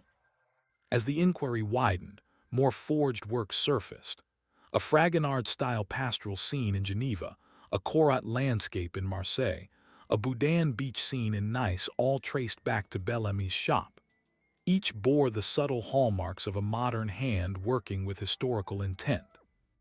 One elderly collector, faced with the truth, was so devastated that he refused to let police photograph the painting. "It's beautiful," he told them, "but now it's dead to me." The apprentice speaks almost. Adrien was brought in for questioning. Calm, articulate, and polite, he admitted to working on the paintings but maintained they were legitimate restorations. When asked if he had ever created a painting in the manner of a known artist, he allowed a small smile. "Isn't that what every student does?" Marchand pressed him about the canvas purchase. Adrien shrugged. "Artists buy materials, that is not a crime." The first real crack. The breakthrough came from an unexpected angle. A local cafe owner, Madame Rousseau, told police that Adrien often sketched in her shop, and once, she saw Bellamy sit with him for hours over a bottle of wine, discussing how to make the past look older than it is. She remembered Bellamy saying, "A good fake is just a truth misplaced." Her statement was enough to secure a search warrant for Bellamy's private storeroom. The hidden workshop. Behind a false wall, police found a space outfitted not for restoration but for creation. Easels, drying racks, reference books on old masters, and chemical aging equipment. Half-finished canvases leaned against the wall, each in the style of a different artist. One was a nearly complete Degas ballerina scene, fresh paint still glistening under the varnish. Adrien's initials, A.L., were scrawled in pencil on the stretcher of one frame. As Section 1 closes, Inspector Marchand has uncovered the workshop of a forgery operation, but whether Adrien was a manipulated talent or an equal partner in Bellamy's scheme remains to be proven. The international thread. Once Inspector Léon Marchand seized Bellamy's hidden workshop, he called in Interpol. Forged works tied to Bellamy's shop had appeared in Switzerland, Belgium, Monaco, and even as far as Buenos Aires. These were not the sort of casual deceptions that fool a weekend tourist. They were aimed at serious collectors, people who rarely forgave being made fools and who sometimes took justice into their own hands. From the Interpol files came a troubling note. A nearly identical Degas ballerina scene had surfaced at an invitation-only auction in Antwerp just 2 months before. The seller had used an alias, but the contact phone number was traced to a prepaid line purchased in Lyon. A name in the margins. As Marchand examined the seized canvases more closely, he noticed a peculiar detail. On several stretcher bars, faint pencil notations appeared, a series of numbers and letters like V123 or F91. The pattern was meaningless to most, but Marchand suspected a cataloging system. When shown the markings, Adrien's reaction was almost imperceptible, a tightening around the eyes. Bellamy, by contrast, barked a laugh. "A child's doodles," he said. A handwriting expert confirmed the pencil marks matched Adrien's writing in his sketchbooks. This tied the apprentice not only to the act of creating the forgeries, but to organizing them. The man from Geneva. One of the victims, Swiss collector Rudolf Gerber, invited Marchand to his lakeside home. The Fragonard-style pastoral Gerber had purchased was displayed prominently, despite its exposure as a fake. "I keep it here," Gerber said, "because it reminds me to distrust beauty." Gerber claimed he had been approached not by Bellamy, but by a middleman named Lucien Favre, who said he represented a private cellar in Lyon. Favre was a name Marchand knew, a discreet dealer with a knack for smoothing over questionable provenance. Gerber provided an address in Geneva where he had once visited Favre, but when Swiss police raided it, the rooms were empty, save for a ledger with several entries marked simply A.L. Bellamy's version of events. Confronted with Gerber's account, Bellamy shifted tactics. He admitted Adrien's talent for imitation had been cultivated, but insisted he never sold a forgery as authentic. Instead, he claimed Favre had taken student exercises from Adrien's hand, and passed them off as originals without Bellamy's knowledge.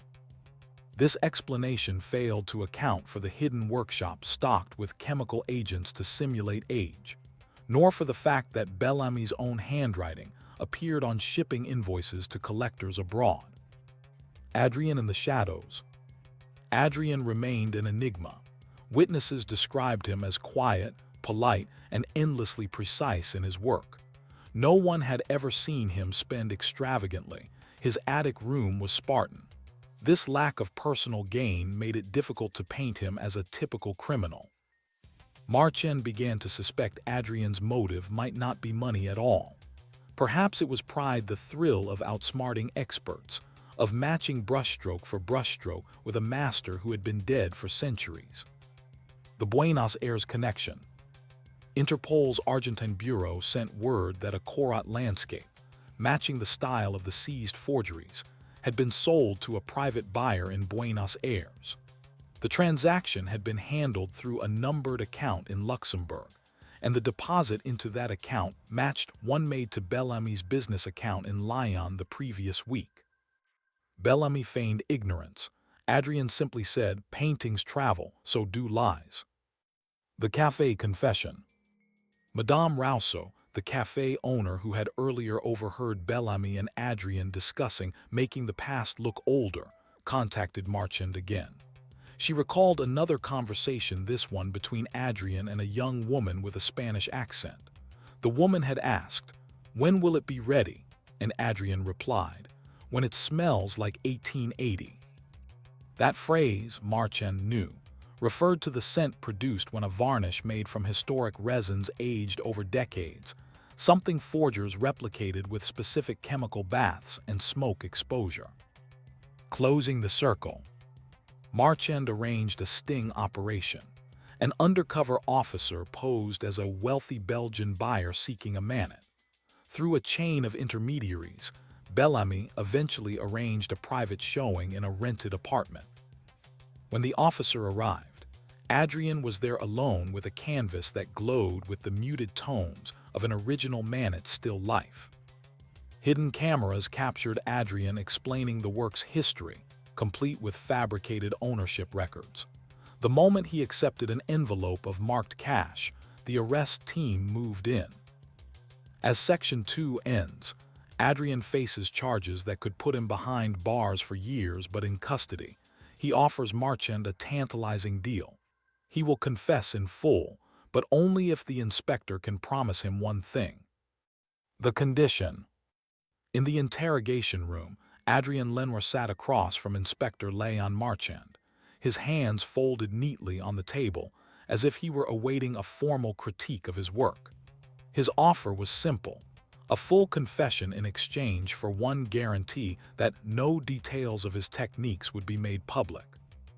"Why protect your methods?" Marchand asked. Adrian's reply was measured.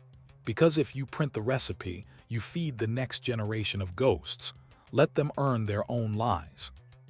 It was a peculiar form of professional courtesy, one Marchand almost respected. The confession. Over the next several hours, Adrian outlined a network far larger than Marchand had imagined.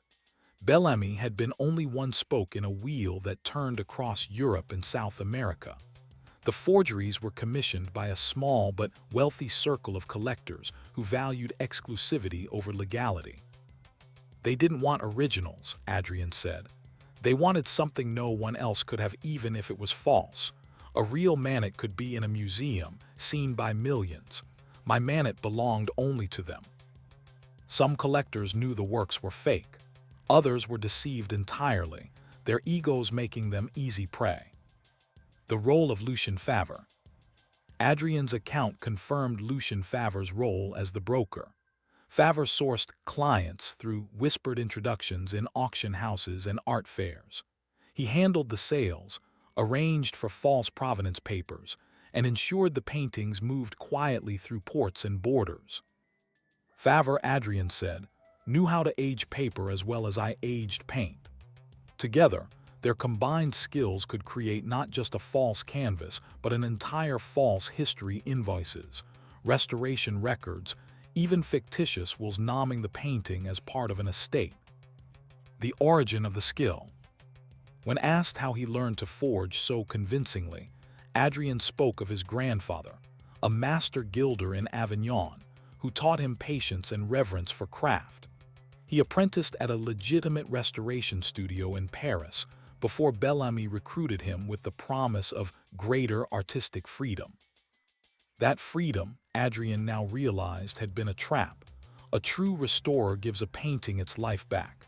I gave them a life they never lived. The paintings that will never return. Adrien admitted that many of the forged works were still hanging in private homes, their owners either unaware or unwilling to come forward. In some cases, the buyers valued the forgery so highly they refused to surrender it, even when told the truth. There is a Degas in Buenos Aires, Adrien said, that will never leave its wall. The man who owns it says it is his perfect lie. Other works had been destroyed, burned by collectors who feared scandal or by rivals seeking revenge. Some art, Adrien murmured, dies twice. Bellamy's fate. With Adrien's testimony, police built a stronger case against Jacques Bellamy. He was charged with multiple counts of fraud, forgery, and money laundering. In court, Bellamy painted himself as a dupe of his gifted apprentice, but the paper trail and the chemical equipment found in his storeroom told another story. Bellamy received a 12-year sentence. Lucien Favre vanished before he could be arrested, last seen boarding a ferry to Corsica under an assumed name. The trial of Adrien Lenoir. Adrien pleaded guilty to fraud and forgery, but avoided the harsher charge of organized criminal conspiracy by cooperating fully. The court sentenced him to 5 years in prison, with eligibility for early release due to good behavior and the cultural value of his confession in uncovering the network. During sentencing, the judge noted, "You had the skill to create beauty, and you chose instead to create doubt. That doubt will haunt the art world long after your sentence is done." Aftermath in the art world. The case sent ripples through the European art market. Collectors grew warier of provenance documents, and forensic analysis of paintings became more common before high-value sales. Museums quietly re-examined certain works in storage. A new subculture also emerged: collectors who openly sought Adrien's forgeries as curiosities, a sort of anti-art that mocked the greed of the elite. These buyers operated discreetly, fearing prosecution, but their appetite ensured that even in disgrace, Adrien's name retained value. Reflection. Years later, in an interview given from prison, Adrien summarized his view of the affair. "Forgery is a mirror.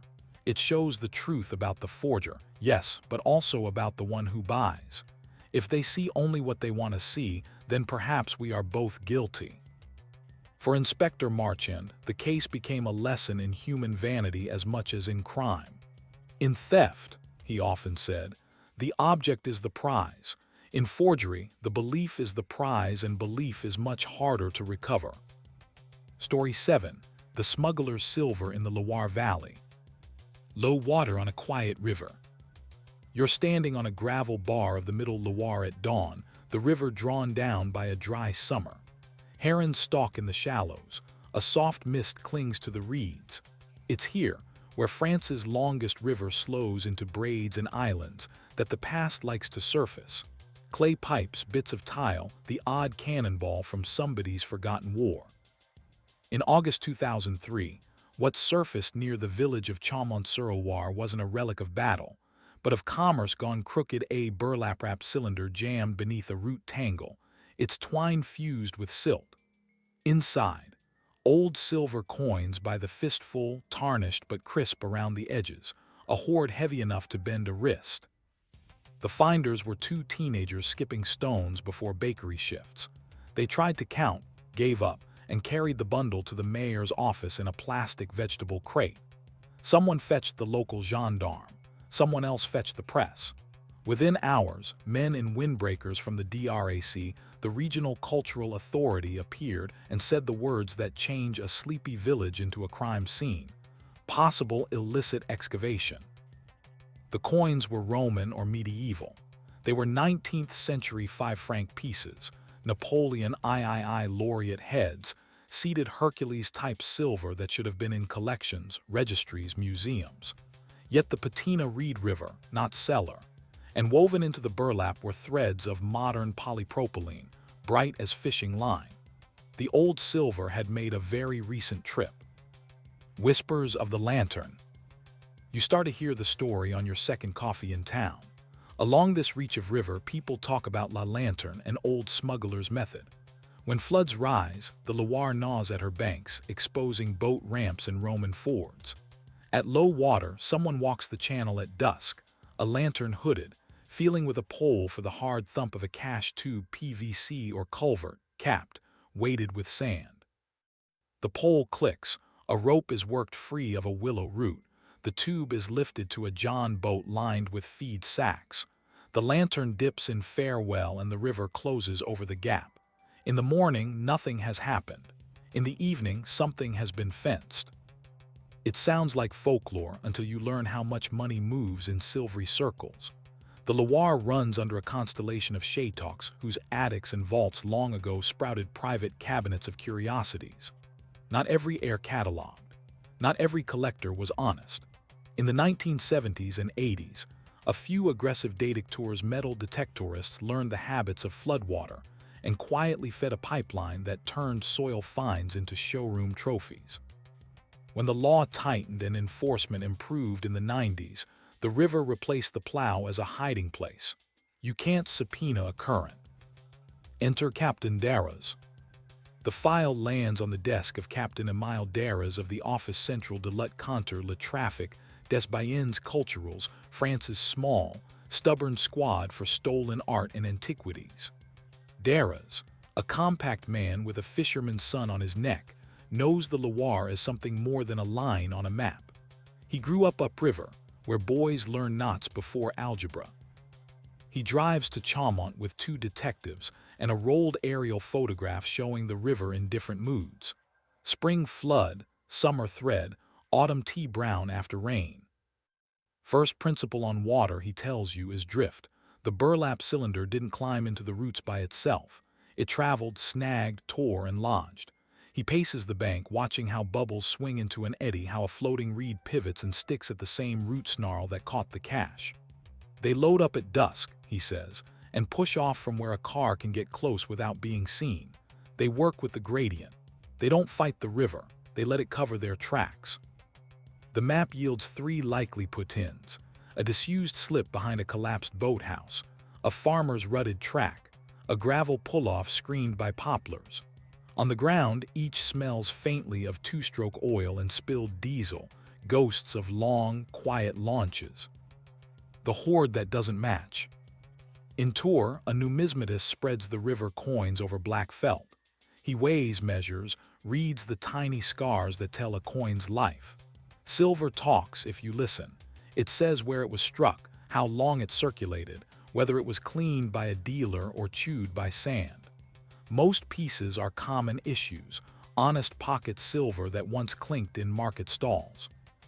But threaded through the heap are oddities, low mintage dates in improbable number, a few with identical micronics as if they were struck yesterday and scuffed together on purpose. That smells of salted hoard. Genuine old silver seeded with premium dates to inflate value when the lot is broken up for sale. Who salts a hoard? A fence who needs to excite a collector, a dealer who wants to turn river mud into provenance. Found on the Loire, gentlemen, what romance! The boat no one saw. Darras knocks on doors. No one saw a boat at dusk. No one saw a light skim the reeds. But a baker remembers a new face buying diesel in a reused milk jug. A teenage rower remembers hearing an outboard cough twice around the bend after midnight, a sound like a smoker clearing his throat. 3 kilometers downstream, a retiree remembers tire tracks that weren't there at dusk and were gone at dawn, scuffed over by a broom of leafy branches. Night river work leaves patterns, the scrape of a skeg on shale, the faint line of dragged plastic at a launch. Dara's photographs what the river hasn't yet erased. He bags a scrap of green rope fiber caught on a bramble. He pinches ash between finger and thumb at a spot where someone smoked and flicked, trusting dew to hide the stub. The dealer in the middle. In Blois, a small antiques gallery glows with good taste. Enamel signs, porcelain, glass. Its proprietor, Guillaume Prieur, is polite, caffeinated, and adept at not remembering. He has not, he assures you, purchased a hoard of Loire silver. He does sometimes broker collections for gentlemen farmers who inherit a few old coins. His books are immaculately dull. Dara's doesn't push. He asks instead about boats. Prieur smiles. Of course, he had a little bark a few years ago. Every man on the Loire does. Sold it when the propellers got too expensive. To whom? A shrug. Cash. People on water don't like paperwork. He laughs as if he's quoted a proverb. Behind the counter, a shelf carries glass fishing floats. One has a scuff line around its equator, the kind you get when a coil of rope hugs and spins. The detective notes it and says nothing. The John boat under blue tarp. Word comes from a lock keeper who listens more than he speaks. A John boat sits under tarp behind a warehouse upriver, its trailer license obscured, its hull wet on mornings when no one fished. Dara's and the local brigade knock, smile, and ask about mooring fees. They lift the tarp. Aluminum, riveted, scuffed with river gravel. The transom bears the raw gouge of a recent prop strike. The skeg is polished bright from shallow water. In the bow, a wet burlap scrap, a broken zip tie, a coil of green rope cut and fused with heat. Under the aft seat, the smell of fuel and wet silt. The tarpaulin itself holds a smear of gray that tastes to the field kit faintly of silver chloride. The warehouse tenant, a man with a welder's tan, says he lends the boat to a friend who likes to run the islands. The friend's name is offered with a shrug. Martin. First names are the river's fog accurate, useless. Tracing salt. Salted hoards need buyers who brag. In an online forum where collectors preen and predate, a user named Argentum73 posts artfully lit photos of 5-franc coins on driftwood. He writes like a man selling a cottage, not a coin. Found in the romance of the Loire, gentleman. Metadata betrays him. A photo timestamp leads to a cafe Wi-Fi in Blois, Tuesday afternoons. The cafe owner remembers the man with a fisherman's cap and a phone he never sets down. A soft bag always at his feet. Dara stops by on a Tuesday. When the cap arrives, so does the soft bag. Conversation tightens around hobbies, tides, the price of outboards. The man is delighted to talk about everything that isn't coins. When he leaves, 2 plainclothes follow him to a small garage with a blue door. A warrant opens the door like a tide. Inside, a clean table, a jeweler's scale, Ziplocs, a bucket of river sand for rubbing authenticity, PVC tubes cut to length, end caps with drilled holes and corks to deaden the hollow knock. There's a soldering iron for sealing rope ends, a milk crate of burlap, nitrile gloves, and a notebook that isn't a ledger but might as well be. Dates, river levels, bites, names written as fish perch equals GP. Pike equals M, and a drawing of the exact root snarl where the teenagers found the lost cylinder. Annotated, don't drop here, Eddie holds. The net widens. The man in the cap is named Martin Lefort, one prior for fuel theft, smart hands, shallow roots. He doesn't confess, he narrates. He's a picker, a cleaner, a runner. The river, he says, gives up what people before you hid. If he hides things for a night and takes them next night, who is harmed? He never digs on monuments, he never touches tombs. He just moves silver. He moved it, he admits, for pike and perch. He doesn't know their real names. On rivers you don't. Pike likes to talk coins. Perch likes to talk boats. He can point to where they like to launch, what cigarettes they smoke, what time their phones go dark. He can't point to their faces in a lineup, but he can point to their habits, which is sometimes more useful. The Provenance Factory. The notebook yields a second address. a copy shop at the edge of town with a backroom laminator and a side business in display certificates. Inside a cardboard box, blank cardstock with faux antique flourishes, ready to be filled with found at low water Loire near and stamped with a rubber seal that imitates a historical society. The stamp is badly spelled. It doesn't matter. Buyers squint at romance, not spelling. On a hard drive, templates for estate letters, a scan of a 1960s newspaper article about coins found near Beaugency, used as wallpaper for legitimacy. On a shelf, aerosol cans of artificial must, the kind prop houses use to scent sets. The label reads Cellar. A note in the box, 2 sprays per crate. The fence with clean hands. Guillaume Prier's gallery glows the same when the warrant comes, but a safe that didn't exist yesterday exists today.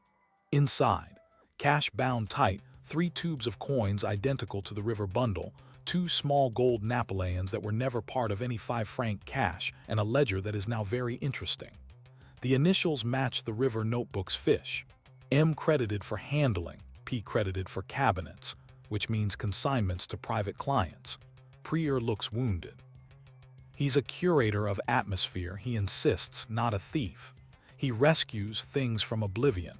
He points to a drawer of old postcards and says, "What do you want me to do? Let them rot."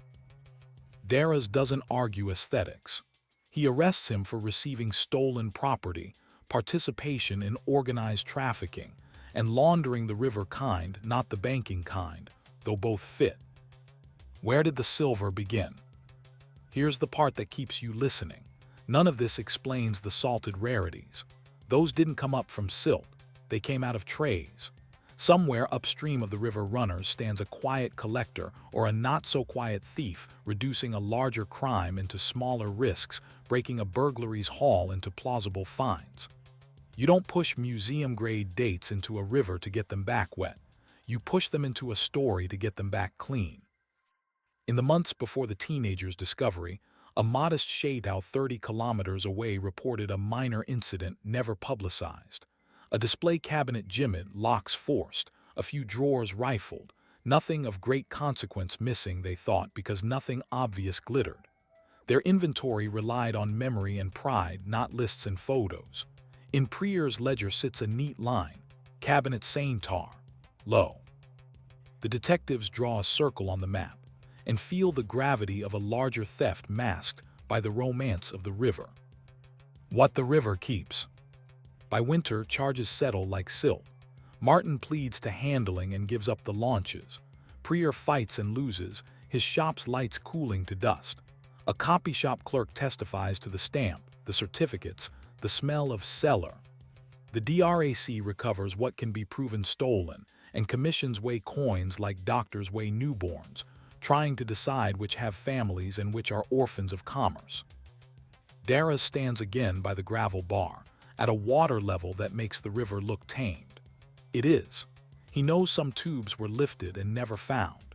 He knows some salted rarities were already traded for envelopes in backrooms that sweep well.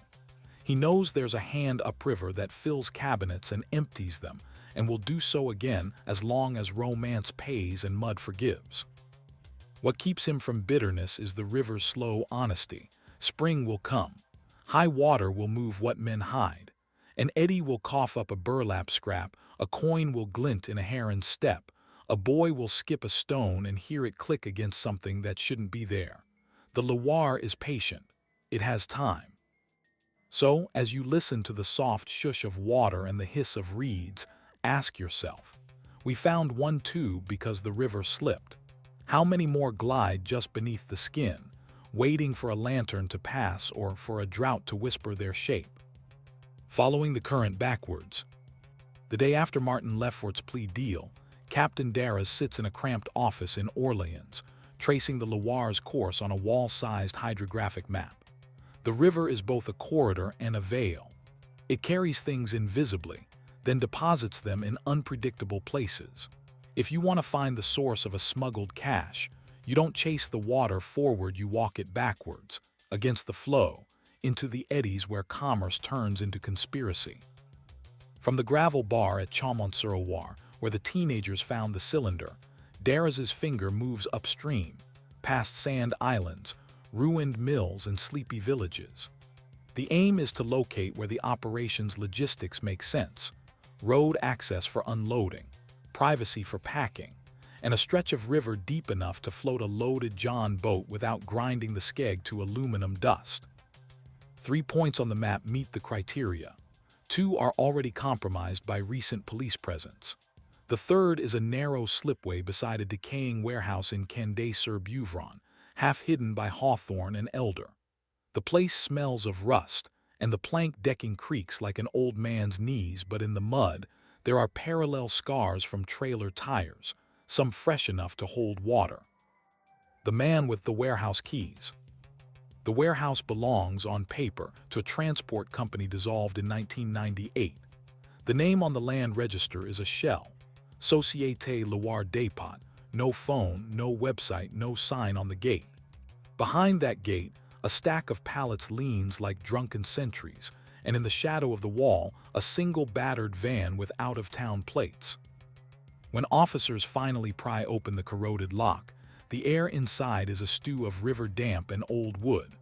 Along one wall, wooden crates bear stenciled words in English and Spanish fruit exports from another decade.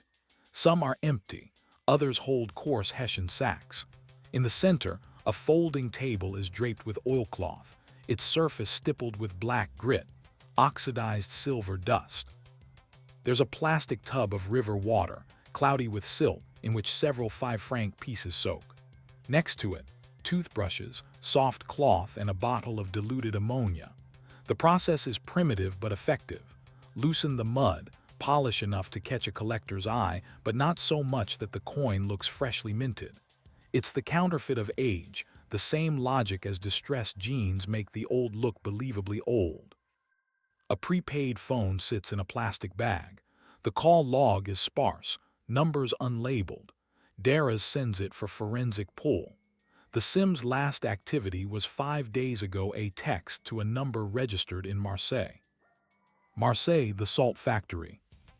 The southbound thread leads to an antiques quarter near the old port. Here, coin shops crowd like mussels, each with its own blend of expertise and opportunism. One of them, Numis Méditerranée, is run by a thick-set man named Salvatore Arena. Arena is a former dockworker with a sideline in maritime artifacts, a category flexible enough to include anything from compass binnacles to Spanish colonial silver reels.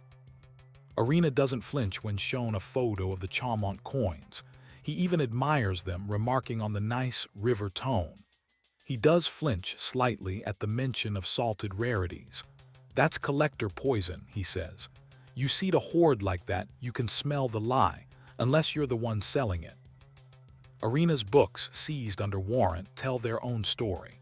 In neat blue ink, they list shipments to various middlemen, among them an unregistered dealer in Blois whose initials match those in Prier's ledger. Arena's role isn't to pull coins from mud. It's to add coins to mud, supplying premium dates that, once found, fetch 10 times their bullion value. In a back room, investigators find a tray of high-grade Napoleon III pieces, each in a soft paper envelope. Beside them, a cardboard box of empty envelopes marked with place names along the Loire Amboise, Beaugency, Montsoreau, as if the coins had been auditioning for a role in some future river recovery. Back to the shade. If salted coins came from burglary, someone had to source them. The Chateau burglary noted in the previous section, the minor incident, now looks anything but minor. The owner, Count Henry de Saint-Tramin, lives in partial seclusion, more gardener than nobleman, but with a curator's love for his numismatic cabinet. When pressed, he admits that he never made a photographic inventory of the coins, relying instead on his memory. "I know when something is gone," he insists. "But in this case, I thought perhaps I had misplaced a few trays." Under polite but sustained questioning, Saint-Tramin recalls a pair of tradesmen hired to repair a leaking roof the summer before the theft. They stayed for 3 days, had access to much of the house, and worked without apparent oversight. He cannot recall their names. They were arranged through a subcontractor. The subcontractor, now retired, remembers one, M. Lefort, the same Lefort who was caught running tubes for the smuggling network. The network in layers. Darras begins to see the network not as a straight-line thief defense, but as overlapping circles. Harvesters' men like Lefort who can work a river in darkness, recover stashed goods, and move them without attracting attention. Salter's suppliers like Arena, who can seed those goods with premium items from burglaries, thefts, or corrupt collections. Fence's gallery owners like Prieur, who can launder the combined haul into the legitimate antiques market. And buyers collectors' content to pay for romance, whether or not they suspect the provenance is fiction. Breaking such a network requires collapsing these circles in rapid sequence before anyone ring senses the pressure and vanishes. Surveillance on the slipway. The Condé-sur-Beuvron slipway is put under night surveillance. A thermal camera mounted on a nearby warehouse captures grainy footage of two men unloading a John boat at 2:17 a.m., each carrying a tube between them. They stack the tubes under a tarpaulin in the bed of a pickup, then drive without lights to the warehouse gate. The truck's plates belong to a vehicle reported scrapped 3 years earlier. A check of the VIN suggests the plates were stolen from a scrapyard in Tours.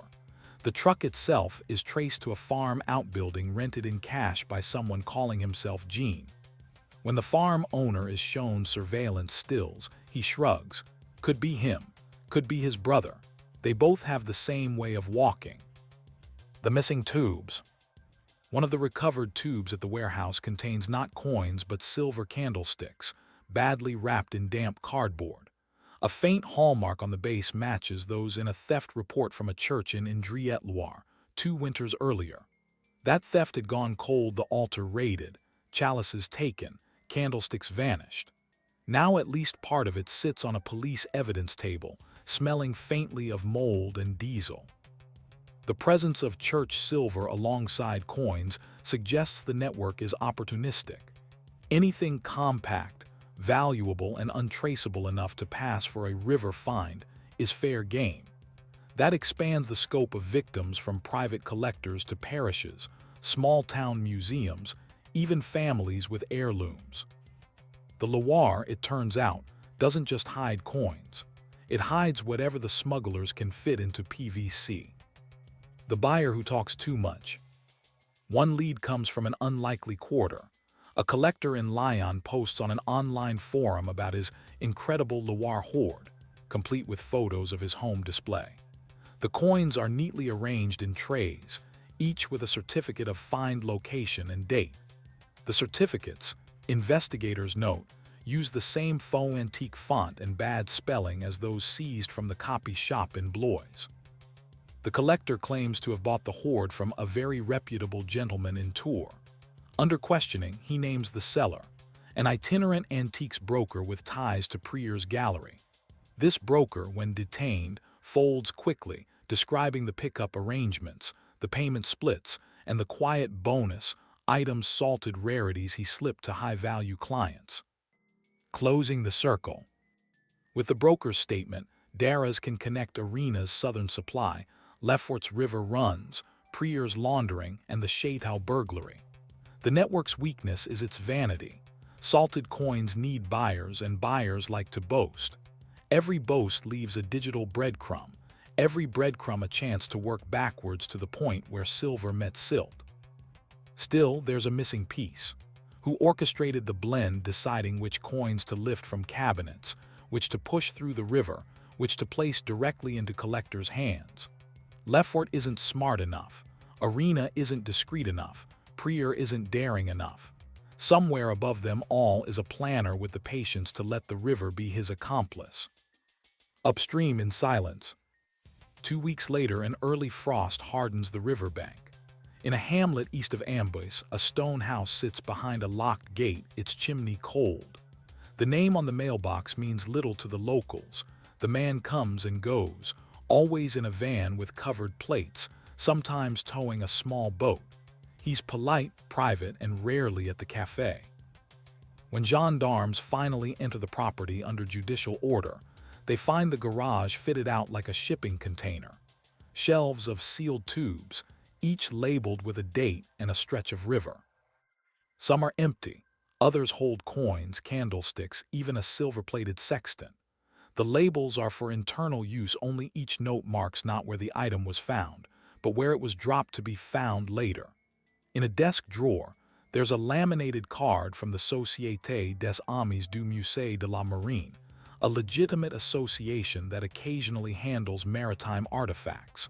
A convenient cover. Dara's takes in the neatness of it all. The labeled tubes, the waterproof ledger, the box of certificates waiting to be filled. Here is the missing planner, a man who thinks in river miles and auction lots, who knows that the Loire is both a fence and a washing machine for stolen goods. As evidence bags multiply, one thought persists. This seizure will make headlines, but the river is long and others have learned the method. The lanterns will pass again. The planner's profile. The man arrested at the stone house gives his name as Alain Roch. He is 58, with the build of someone who works with his hands, but the eyes of someone who watches more than he speaks. His record is thin, a handful of petty smuggling charges in his 20s, a suspended sentence for receiving stolen goods in the 1990s, and a more recent fine for an unlicensed mooring. None of it suggests the scale of what's in his garage. Roch refuses to answer direct questions. When asked about the labeled tubes, he only says, "The river keeps what it wants." Asked about the coins, he shrugs. Things turn up. Yet the ledger on his desk tells another story, an inventory that runs back 8 years, nodding dates, types of goods, and the initials of the river team who deposited them. Mapping the drops. Dara spreads the ledger entries across a large Loire basin map. The drop sites stretch from Nevers in the east to Saint-Nazaire at the Atlantic, but most cluster within 100 kilometers of Tours. Each site is coded by depth and accessibility. Shallow gravel bars for small items, deeper pools under cutbanks for larger packages. The logistics are ruthless in their efficiency. A dropper can stash a tube in under a minute, mark the location by GPS, and let it sit until a finder, sometimes months later, recovers it under the guise of river combing or fishing. The water does the laundering. Corrosion and silt disguise the true age of theft. With this map, police can match previously unsolved thefts: the church silver, missing museum medals, burglarized Chateau's cabinets, to the likely drop-and recovery cycle. The patterns are as much about timing as geography. High water months to hide, low water months to retrieve. Interrogation through evidence. Since Roch won't talk, the investigators let the evidence speak to him. They lay out on the table not only the coins and silverware but the certificates, the identical font, and the artificial fine spots, documented by Arena and Prieur. They show the surveillance stills from Condé-sur-Beuvron, the broker's written statement about pickups, and the Chateau owner's recollection of Lefort's presence. Roch's face remains unreadable until Dara slides forward a small leather-bound book found in a bedroom drawer. Inside are photographs not of the stolen items, but of the drops themselves: tubes submerged under rippled sand, candlesticks nestled in silt, coins fanned out against a current-darkened log. Some photos are dated within days of reported thefts. Roch blinks, just once, as if registering the loss of a private archive. The bargain in silence. The prosecutor wants a full confession. Roch offers none. His lawyer proposes a deal: leniency in exchange for a list of all remaining drops and the names of his river crews. Dara doubts the completeness of any list Roch would give, but recovering even a fraction of the stolen goods could close dozens of cold property cases. The deal is struck not out of trust, but out of mutual calculation. Roch's partial map leads divers to 7 new caches, 3 coin tubes, a crate of church silver, a set of museum metal molds, and 2 boxes of mixed antique jewelry. Each find comes with its own bureaucratic tangle of identifying rightful owners. The river as witness. One dive near Montserrat yields more than evidence: the silted remains of a skiff's stern, with a cracked transom and an outboard sheared off at the mounting bracket. Old enough to be algae-crusted but not ancient. A risk of the trade, the river takes its own toll. Daraz thinks about all the unmarked points on Roch's map, the ones he surely kept for himself. There's no telling how many caches lie beyond police reach, claimed only by time and water. Court and consequences. The trial draws quiet crowds. Unlike a violent crime case, there's no morbid thrill, only a kind of fascination at the ingenuity of theft and laundering. The victims range from noblemen to parish priests, from curators to small-town families. Some express relief at the return of stolen pieces. Others admit they long assumed the items were gone forever. Roch is convicted on multiple counts of receiving stolen goods, criminal conspiracy, and trafficking in cultural property. His sentence is 8 years, reduced for cooperation, though Daraz suspects the cooperation was as curated as any of his salted hoards. Prieur receives 5 years, Arena 6. Lefort, the river runner, gets 2, most of it suspended. Aftermath in the market. The Loire antiques market contracts noticeably. Dealers begin to scrutinize river finds more closely, wary of police stings and buyer suspicion. Auction houses demand provenance beyond a laminated certificate. Some legitimate river commerce complain that the crackdown kills their trade. Others quietly admit it's long overdue. Still, in late-night conversations at cafes along the river, you hear murmurs about a friend who swears he saw a diver at dawn near an old bridge pier, about a collector who acquired a perfect 1855 silver écus with just the right patina. The method is too elegant to vanish completely. Daraz, now rotated to another assignment, keeps a copy of Roch's seized photograph of the submerged coins. It sits in his desk, not as a trophy, but as a reminder that some crimes are as much about patience as greed. The river keeps its secrets until someone decides it's time to pull them up. The last unanswered question. In the weeks after sentencing, a letter arrives at the Orléans station addressed to Daraz. Inside is a single waterproof photograph, no return address, no message.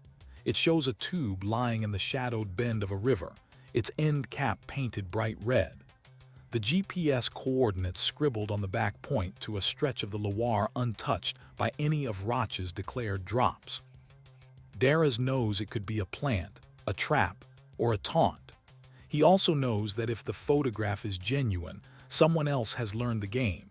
The question is whether the next player will be as methodical as Roch or far more reckless.